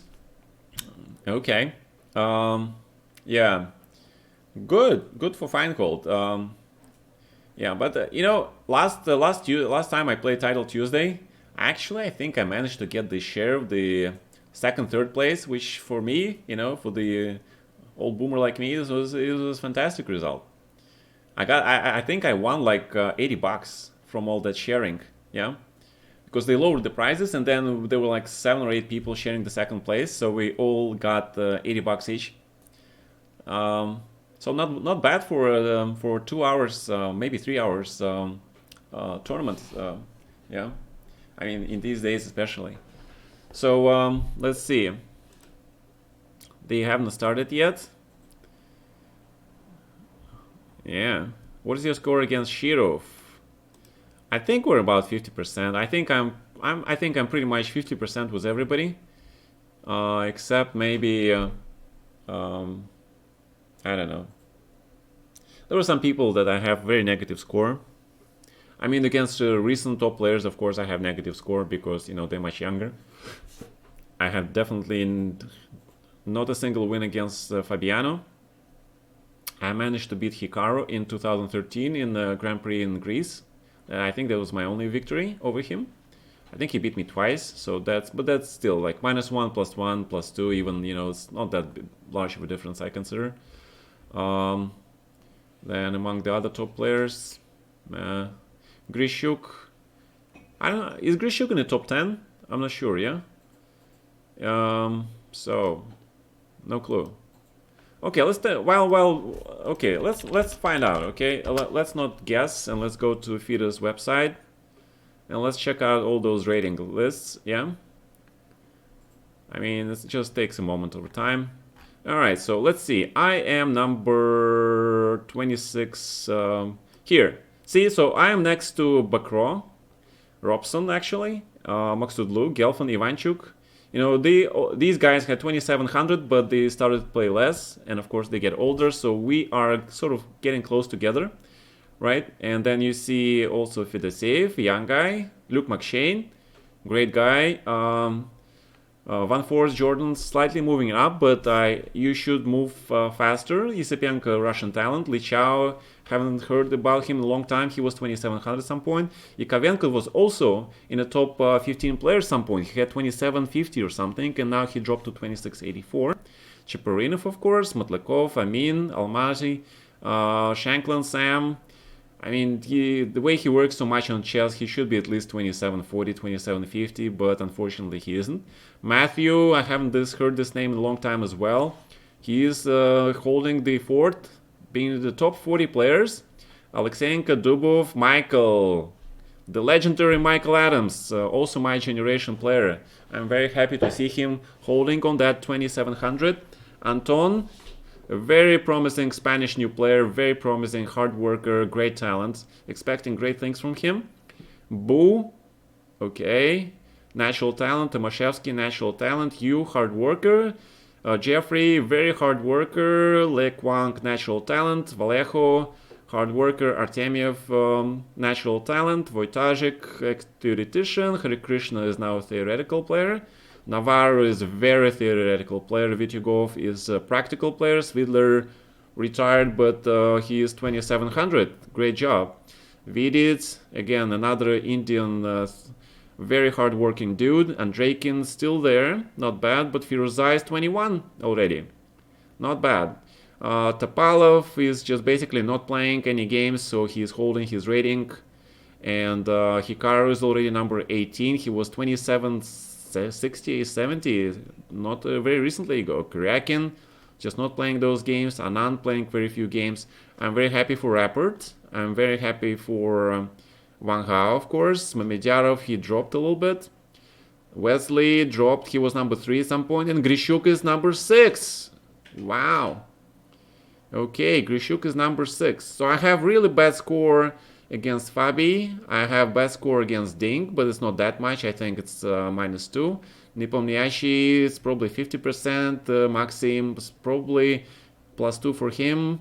Grishuk is about equal. Aronian was a very difficult player for me. He has huge plus score against me. I managed to beat him only once. Wesley, traditional hard play for me. I haven't beat him a single game, and he knocked me out of World Cup. He played this magnificent Spanish sacrifice against me in the US Championship. Rajabov about 50%. Giri probably +1 or +2 against me. Mamedyarov probably about equal. And Dominguez probably a small plus against me. Anyway, so that was the ratings. Let's go back to the games. They started. For Dink Caruana, we see classical, my favorite Grunfeld line for black. I play this all the time. I play this line, and I think black chose the okay. This is just, he is worse, but he will slowly equalize. I think after very exciting 2 previous games, these guys decided, just to chill down a little bit.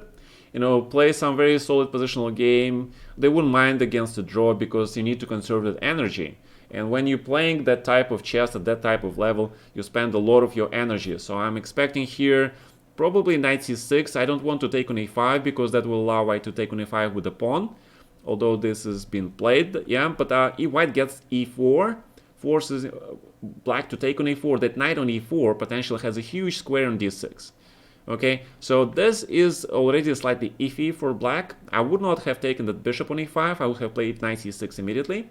but okay. And here we have a very interesting opening. This opening has been favored by Boris Spassky.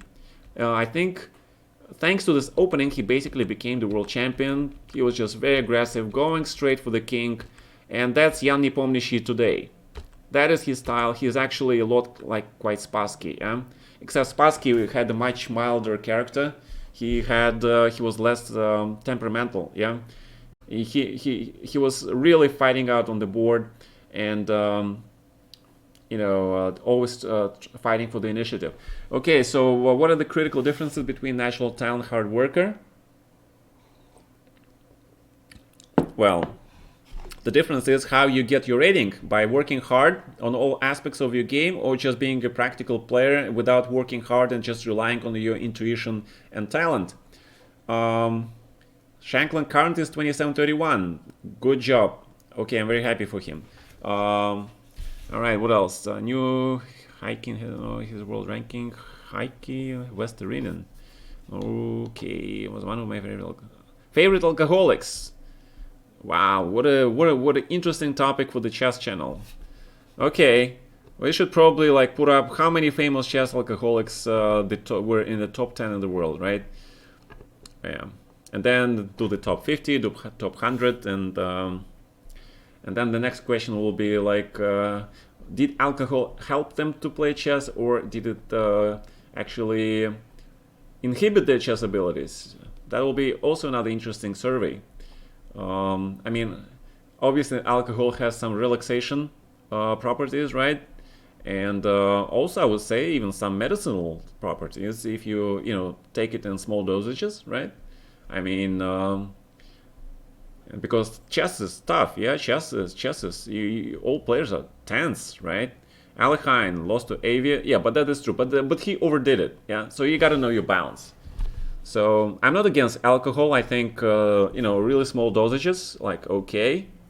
I mean, it kills all those bacteria, all those viruses in your body. It purges. It does a lot of great things, but again, in moderation. I mean, there is a reason why French like to drink that wine. They suggest a glass of red wine a day is actually pretty good for you. I mean, if you can afford it, of course. That's a minor point there. Okay.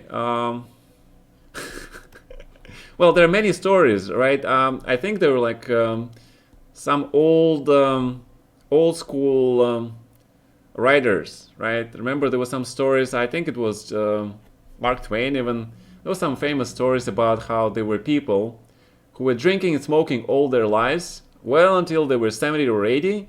And because they were drinking and smoking so much, there no virus or bacteria could survive in their body. And that's how they stayed alive, yeah, and stayed fit. So there is such a theory, okay? But all right, so let's go back to chess here. So we see that Nepo played this very strange bishop g5 move. I kind of like this move, I guess, because you sort of pin, make a pin, and then if black plays f6, then he creates a weakness, potentially e6 weakness for white's knight to f4. Also, this bishop goes, its prophylaxis before black takes on e2, plays d4.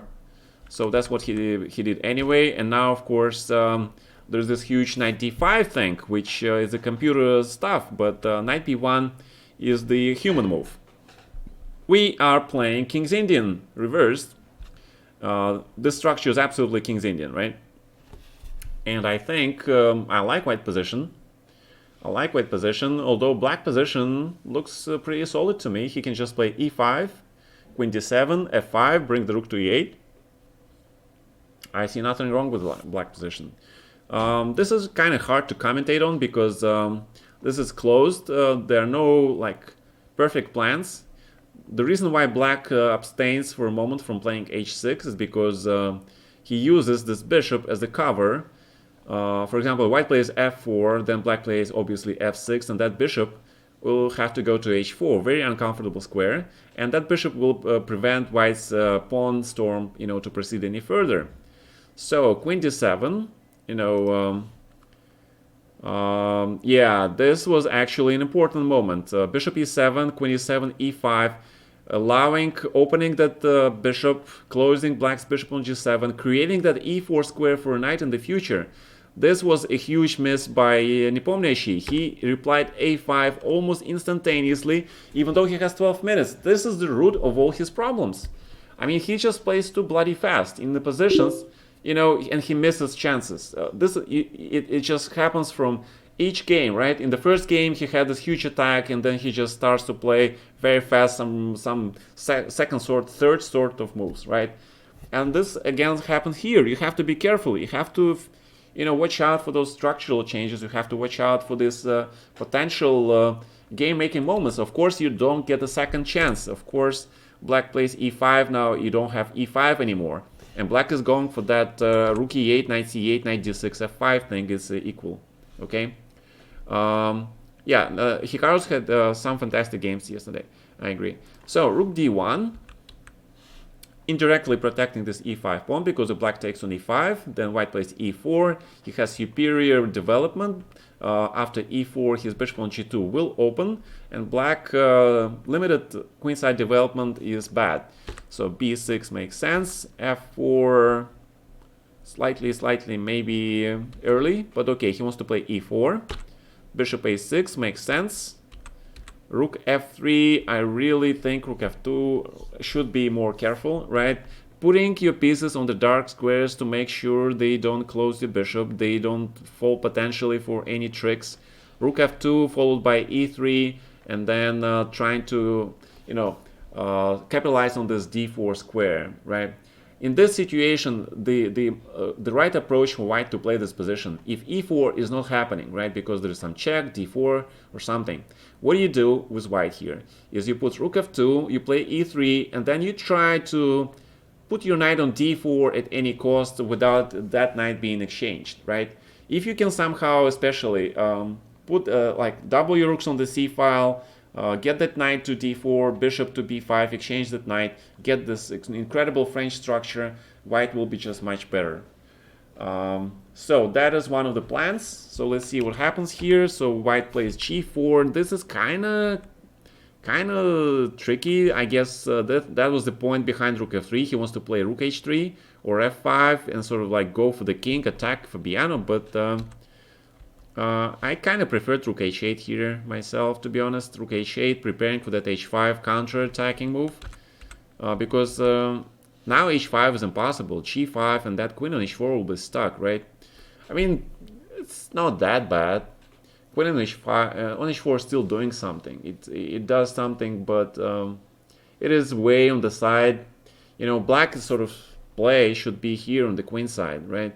And then you play with the queen on h4, trying to stop white's attack here. I don't think these two plans kind of mix together, although the computer agrees, right? Okay, so let's go back to this game. We see that some exchanges happened. We see that queen d2, another inaccurate move by Nepo, because he should have played f4 and used the fact that the black plays h6. You take on e5 with the pawn, and you attack the queen, and that's how you get your bishop to f4. Right? And white is not better now at all. Not at all better. He, in fact, might be slightly worse because he has less space. Black has a very clear plan in the center. And black just goes for that f5 and he's better. Right? He is just better now because after this trade on g2, king g2, black takes on f5 with a pawn, I would say. And if then he goes, it's very simple. gf5, rook e8, queen d5, e4, black pushes the central pawns. Then he will start playing the c4, and white will be in trouble. White will be in a huge trouble. I really don't like the way Nepo played this part of the game. He has to play f3 now to prevent that e4 from being played. White needs to exchange these pawns. You know, he will get into a worse structure, but it is nothing compared to what awaits him if he allows black to play e4 and fix that pawn on f2, because then there will be no more f3, right? That pawn will be going to e3. So this is the reason why, this is just better for black. Nepo just completely managed to screw his position up, right? If he just played bishop e7, queen e7 here, e5, then white is much better. White is much better. Structure that e4 square for knight. Instead, he goes for the series of very fast moves. He has 10 minutes on the clock. This is not blitz. I don't understand. And I think Maxim actually knows this thing about Jan, right? When you play each other at the top level, you know, you sort of build that profile. You profile your opponents. You learn everything about them you can. You learn their weaknesses, strength, and I think Maxim somehow found this way to get Jan to react and to play not at his best chess. So that there's a lot of psychology right there. All right, hi guys. Black is clearly Kramnik. Yeah, big center for black. Big center, and it's also mobile center, right? It's a mobile center, and the bishop difference. Yeah, it is just I'm like really disappointed, and Fabiano plays h5, and Dink misses g takes h5. Oh my god, why is g takes h5 so good? Because they both missed that queen h5, rook h3, queen g4, f5. Okay, so let's put this on board, right? Let's get this on board. I think I remember how this. Okay, I'm just gonna basically set this thing up. Okay. All right, castles, take, knight e5, e6, bishop f4, knight f7. I think that was queen. What was there? Bishop g5, h6. Okay. Knight 5, e6, bishop g5, bishop f4, castles. So here was bishop g5, here, and then okay, so he played 95 first. I see. What else am I missing? Take. Oh, he played knight c3. Okay, so knight c3 was played. So knight c3 was played earlier. All right, my mistake. So let's connect this thing. I'm just okay. So knight c6, he really doesn't like it, but I think knight c6 is very solid move.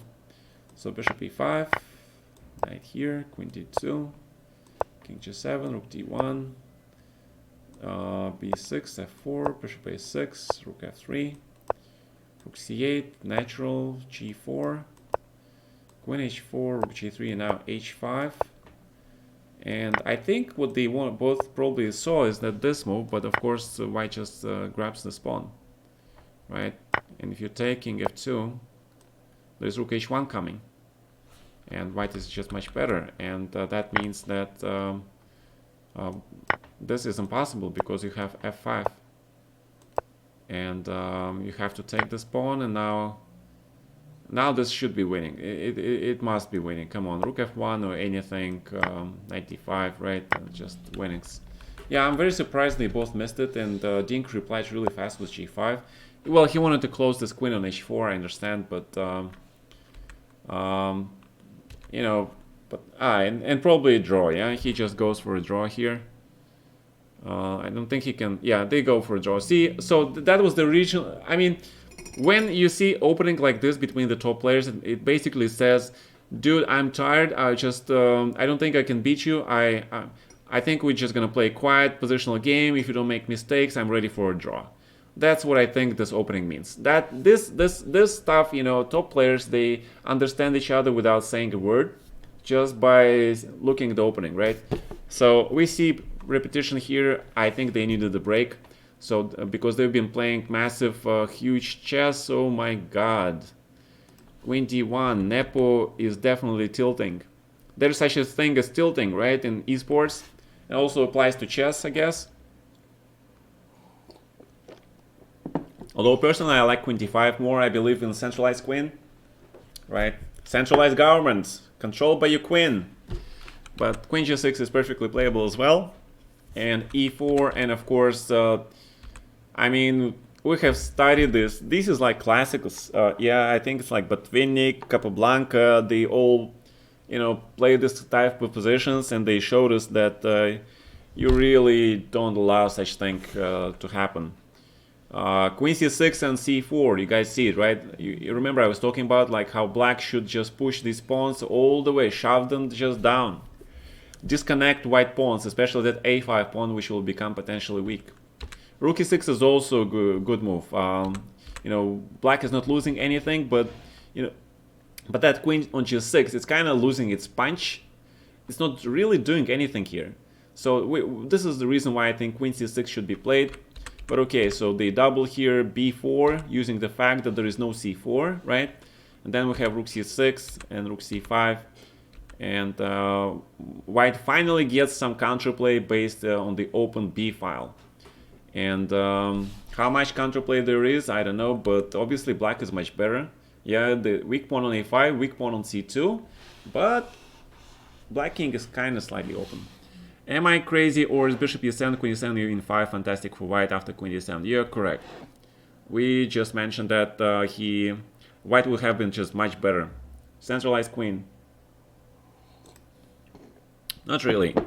I mean, then with that kind of logic, you can say that you know, Federal Reserve is like communist or organ, right? You know, centralized. You can be centralized, and you don't have to be a communist to be centralized, right? I mean, I want to centralize my room, right? I want to centralize my furniture, whatever. Does it mean I'm a commie? No, probably not. Okay. Or I want to centralize my loved one right in front of me. Okay, this is going to be a little bit different topic altogether, but okay, well, you get the idea, right? What's your opinion about communism? We're not touching religion. I was born in 1974 when there was still Soviet Union, right? I remember what it was like. I remember, guys. One of the best movies that my wife showed me, it was Goodbye Lenin. I highly recommend this movie if you guys haven't seen it. Yeah, I'm probably young dude. Yeah, I agree. But if you guys haven't seen this movie, you know, I highly recommend. It's called Goodbye Lenin. It's about Germany. It's a family. It's just in those times. So something like that. You know, after perestroika, yeah? Have you seen Death of Stalin? You know, whenever I see a name of the movie, something that says death, I'm like starting to be really apprehensive.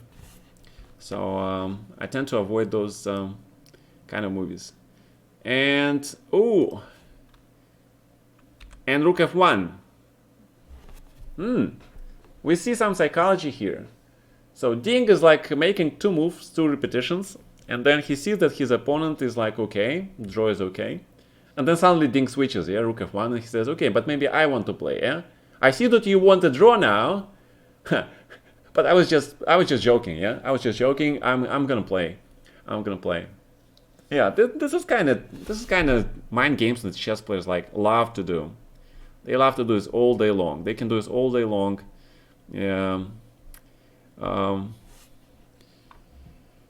Yeah, we're not touching religion. Yeah, definitely. I was in Poland before the wall came down. Very depressing. Yeah. Well, times are changing. You know, I moved to US in 1989, just before that whole thing started down, right?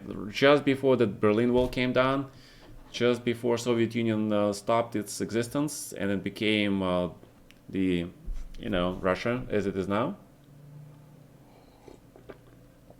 Yeah, a lot of great changes happened. When I came to the US, it was incredible. Those 89, yeah. You know, I don't know about you guys, but I kind of think like those years were the golden years, and the 90s maybe in the US. Because right now things don't look so good, to be honest. I really don't think they're that great. This dude who is sitting in the president's office, he promised to make the America great again. Yeah, it doesn't look that way to me at all. The way things are looking right now, it's like America is like being a laughingstock. Yeah. Have you read Gulag? Reagan? Maybe. I haven't gotten to those days. Yeah. I mean, when I was in the U.S., who was there? Bush, I think. Yeah, it was Bush. Yeah, the grand old Bush, the old dude. Yeah. Yeah. Well, you know, it's life. Yeah. You can't control the president's. I mean, even if you go vote, yeah, you don't. It's a lot of things that happening there. So in Nepo game, White manages to liquidate somewhat the structure, trying to get. He sacrifices a pawn just to get the damage limited, and if White can exchange D pawn for C pawn, he'll be a happy camper. That's for sure. So it's the question, what is Black going to do? Is he going to try to attack this d4 pawn, or he's going to try to play rook c8? These are important questions. Also, White wants to play queen b3 check, maybe, and d5, d6, sort of push this pawn of his own to get that passer. Materialistically, we have 5 versus 6, and Black just plays super solid queen d5. He completely blocks all those checks, but what about time? Nepo is always ahead on time, right? He's trying to flag this dude. He's trying to flag Maxim very hard. And I really don't like queen d5 because White just... you guys, just look at this, right? Black has this very far advanced pawn on c3. It's just 2 squares away from being queened. This d4 pawn is just kind of isolated. It's not really that great. This trade is definitely not for Black's favor. You know, with this trade, it's like... Nah, this trade was good for Black, good for White, for sure. He got rid of all Black threats, yeah? White's king is safer, because Black king is way more open. Black does have extra pawn, but that pawn is really far away. And because of that open king, White has a lot of resources now, like rook d1, right? Then bishop, queen e2, bishop e3, queen goes to h5, if rook gets to the 7th. I mean, Black now has to be kind of careful. You see, if you look at the evaluation here on the chess bomb, Black gets like first line equal, the other lines are much worse. Well, it's obviously here because there's a threat of a pin, but still, it just shows that there is something wrong. And bishop e3, and Black probably does play bishop f6, and then take on t5, rook b1, and this becomes equal rook and bishop endgame because White, yeah, so take, rook b1, rook a5, rook b7, a6. This is a draw because White has very active rook, very safe king, and that pawn on f5 is going to be weak, right? So this is going to be a draw. What happens in this game? We see f5. f5. This is an attempt by Dink simply to grab this queen on h4. Wow. Wow. I see. Well, yeah, this is the reason why I don't talk top politics, because again, everybody's entitled to his own opinion, right? And it's absolutely fair. Absolutely fair. You choose your own life.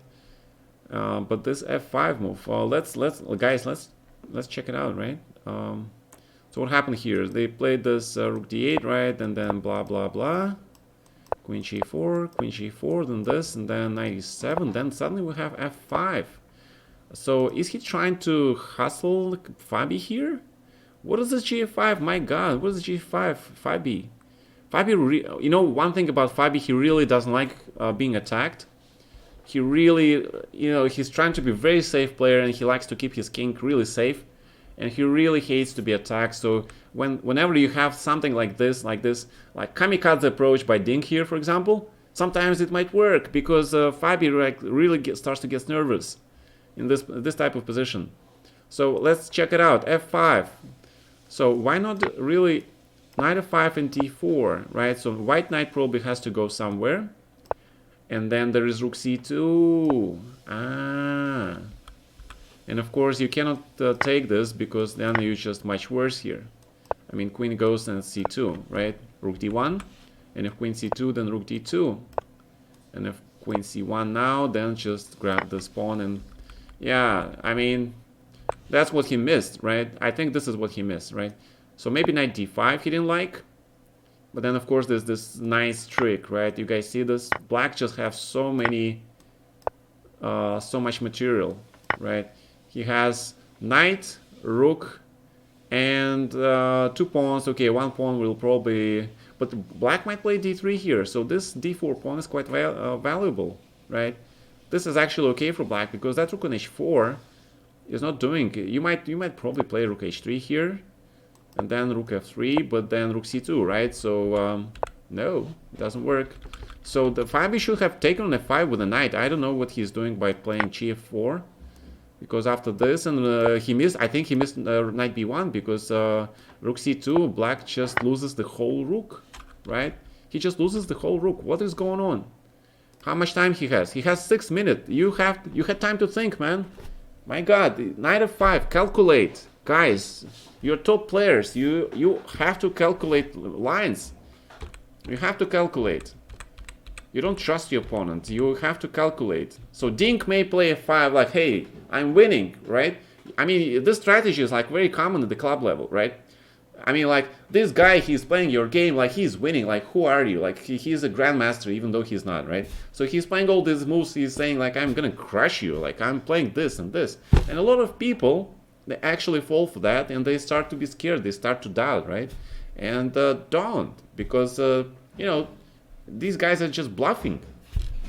Just the best thing to do against such players is just to stay calm and check, verify their moves, because often these guys are just blundering stuff, right?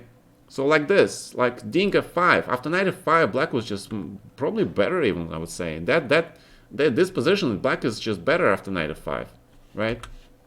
Where is this line? Knight f5, yeah, I like black's position here.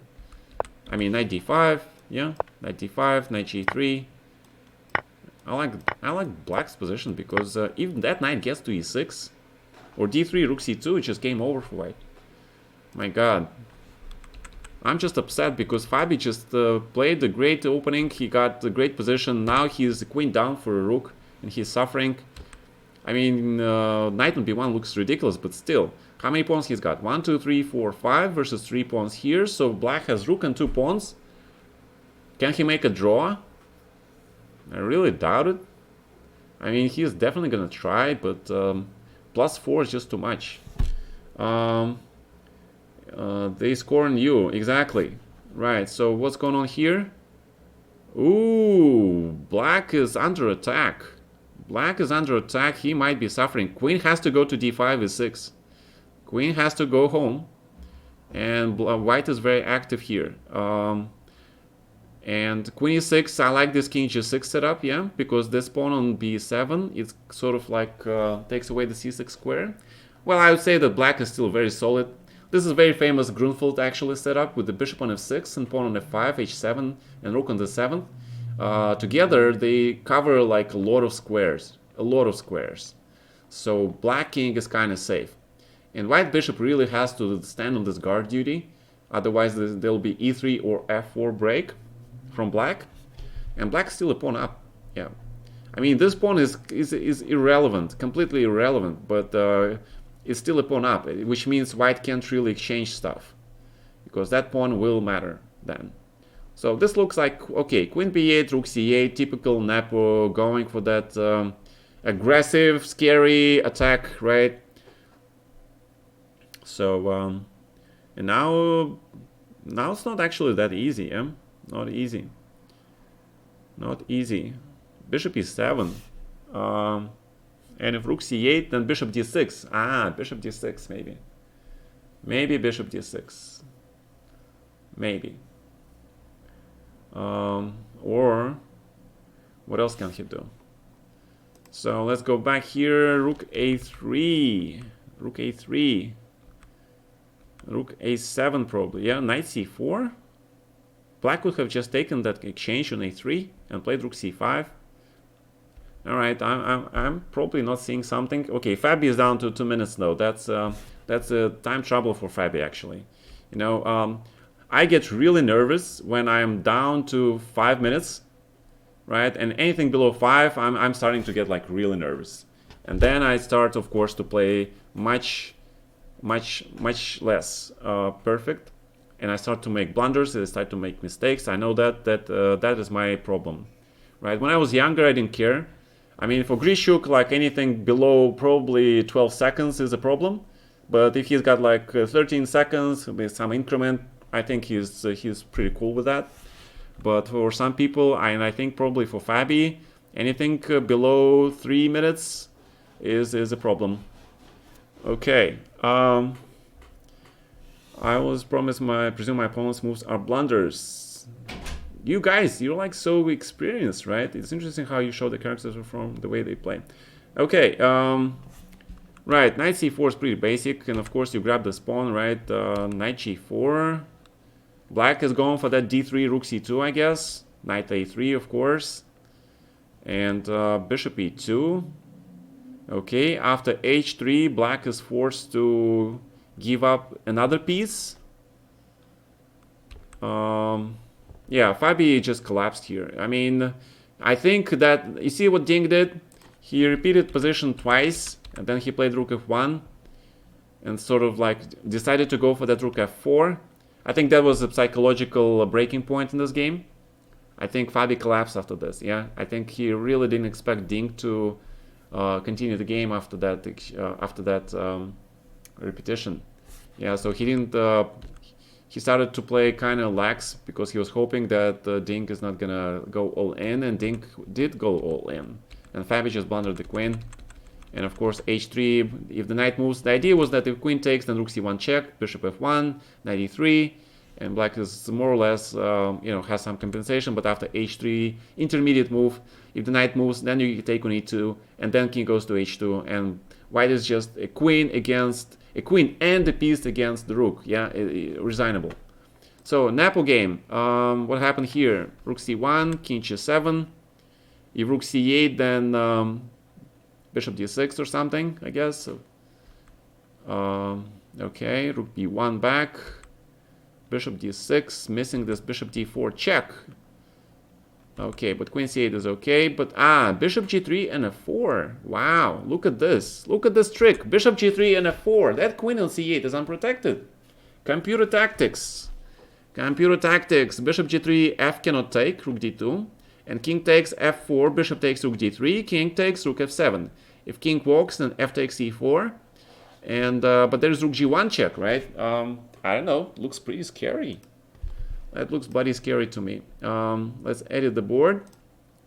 Probably not a good idea. Yeah, I mean, we were like really late there.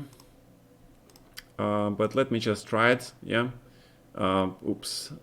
This is not here. Bishop e3, rook b1, queen c8, black pawns, white king h2, right? Then bishop on d6, rook d7, queen e6, king g7. So this position, it's a black to play.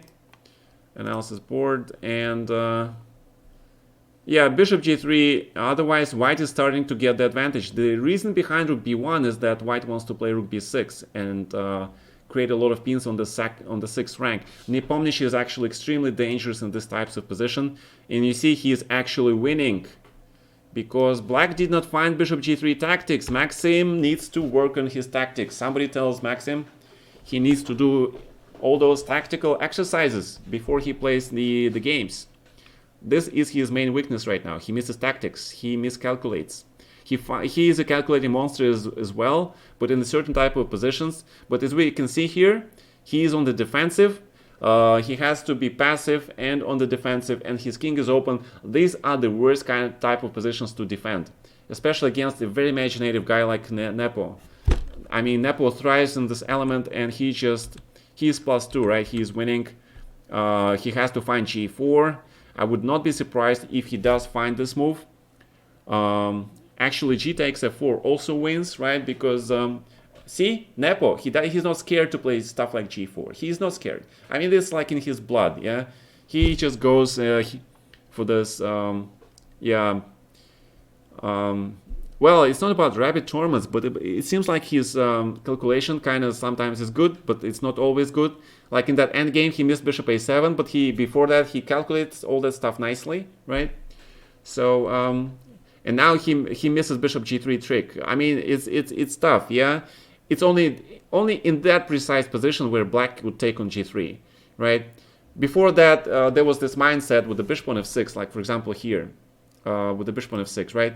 The mindset here is that black cannot play f4 at all, because it's just covered too much.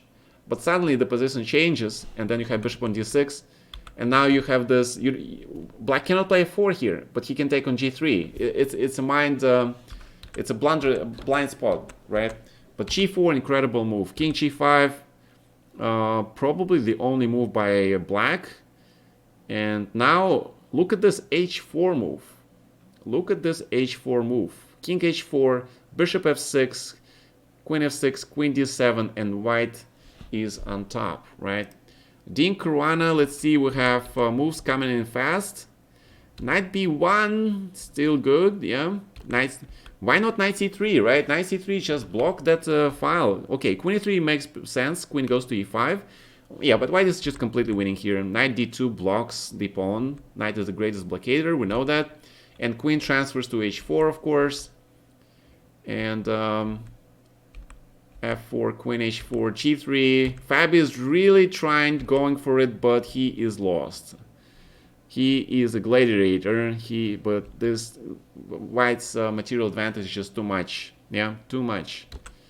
Too much, so Fabi loses the game.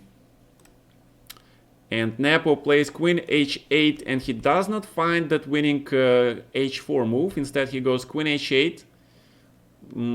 I would say this move is a general purpose move, but after f3, it is a draw as well, right? The threat was queen e5, rook d6, queen e5. So black has to, it's a perpetual, queen c1, queen e4, perpetual. Oh my god. You guys see how crazy, how difficult these positions are to play? It's incredibly difficult, even for the top players. Yeah, this is a draw. Woo. All right. So queen h7. What is going on here? What am I missing? Queen f5 and queen e6. Okay, yeah, it's curtains. It is curtains, right? Bishop controls all the files. And there is no mate. Knight protects, knight blocks. Here we have a draw. Come on, guys, it's a draw, right? There is no way black can improve here. I mean, rook d6 looks interesting, yeah? Rook d6, and then white has to find queen h7, which is not so simple, actually. And black can also take on d6 with the queen. Is it a draw? Is it a draw, guys? Did they play it? Okay, I think they agreed on the draw, yeah? Okay, so this is a draw. Maxim was not happy, of course. He could have, he had a huge advantage. He not only spoiled it, but he could almost lose the game. There's definitely, and there's 1-0 here. So, so far, incredible performances. I think we saw great fighters play there. They're giving body and soul to the games today. I see Fabi, playing some fantastic games, choosing great fighting openings, but then he just completely sort of collapsed psychologically after that Dink failed threefold repetition. And then he failed to calculate the line, he blundered the queen, and Dink is still one of the best calculators. Even though Fabi is a very strong calculator, but Dink is still one of the best calculators in the world. So going to the fourth round, I think Dink is 1 point ahead, and Nepomniachtchi is still behind. I think what happened here, let's see. So yeah, Maxim is still, Maxim is still much better, yeah? He's still 1 game up, only 1 game to go, with Maxim playing white colors against Nepomniachtchi. Nepomniachtchi clearly missed something in the end here. There was a win probably somewhere, so it was disappointing for him, but I think overall it was pretty fair for Maxim. So both Nepo and Fabi needs to win the game the 4th round to make it to the tiebreak, to the Armageddon, and that's round 4. And I wish you guys go and see these games, and I'm gonna take a break to get some air energy for the coming Title Tuesday on chess.com. All right, so which is gonna start like in, let's check when it starts. Let's go to chess.com. So you guys see me there. live chess, and we have here the tournament, and it's title Tuesday. Let's see how many players are here. Let's join the tournament. We see Fedoseev, Bortnik, right? We see a ton of grandmasters. We already see 238 players. It's 9 rounds. It starts in 35 minutes. It's gonna be a huge event as usual, right? All those great grandmasters. So I'll be playing here. I will not cover game 4. I might look at it later and do a quick recap, but probably it's not gonna make sense, right? I mean, there are like so many recaps on Chess 24, and these guys are doing their good job. And I'll probably, guys, see you only for next coverage of the tournament. I'll do it tomorrow, and in 35 minutes from now I'll do the title Tuesday. Okay, so hope you enjoyed the commentary in the on today's round. I think it was a fantastic round, right? End game, middle game, sacrifices, rook pieces flying off the board. You know, it's too bad that I didn't put the the video cam of the players, because we would have seen the moments, like the moments when they blunder. How do they behave? It is important, because a lot of players, they have poker face. You don't know if they make a mistake or not. Some players are very expressive. They immediately go like, and it's not smart to do that, because your opponent may not see it. But if he sees your face, he realizes that there's something wrong. And of course, there is the next level, right? The guy can do this face like he blunders something, but in fact, he is setting up a trap. So it's a lot of mind games. A lot of mind games. I hope you enjoyed it. And в турнире играют все title players. Если у тебя есть title, ты, по идее, можешь играть. So, I'll see you soon, and watch that round 4 game, and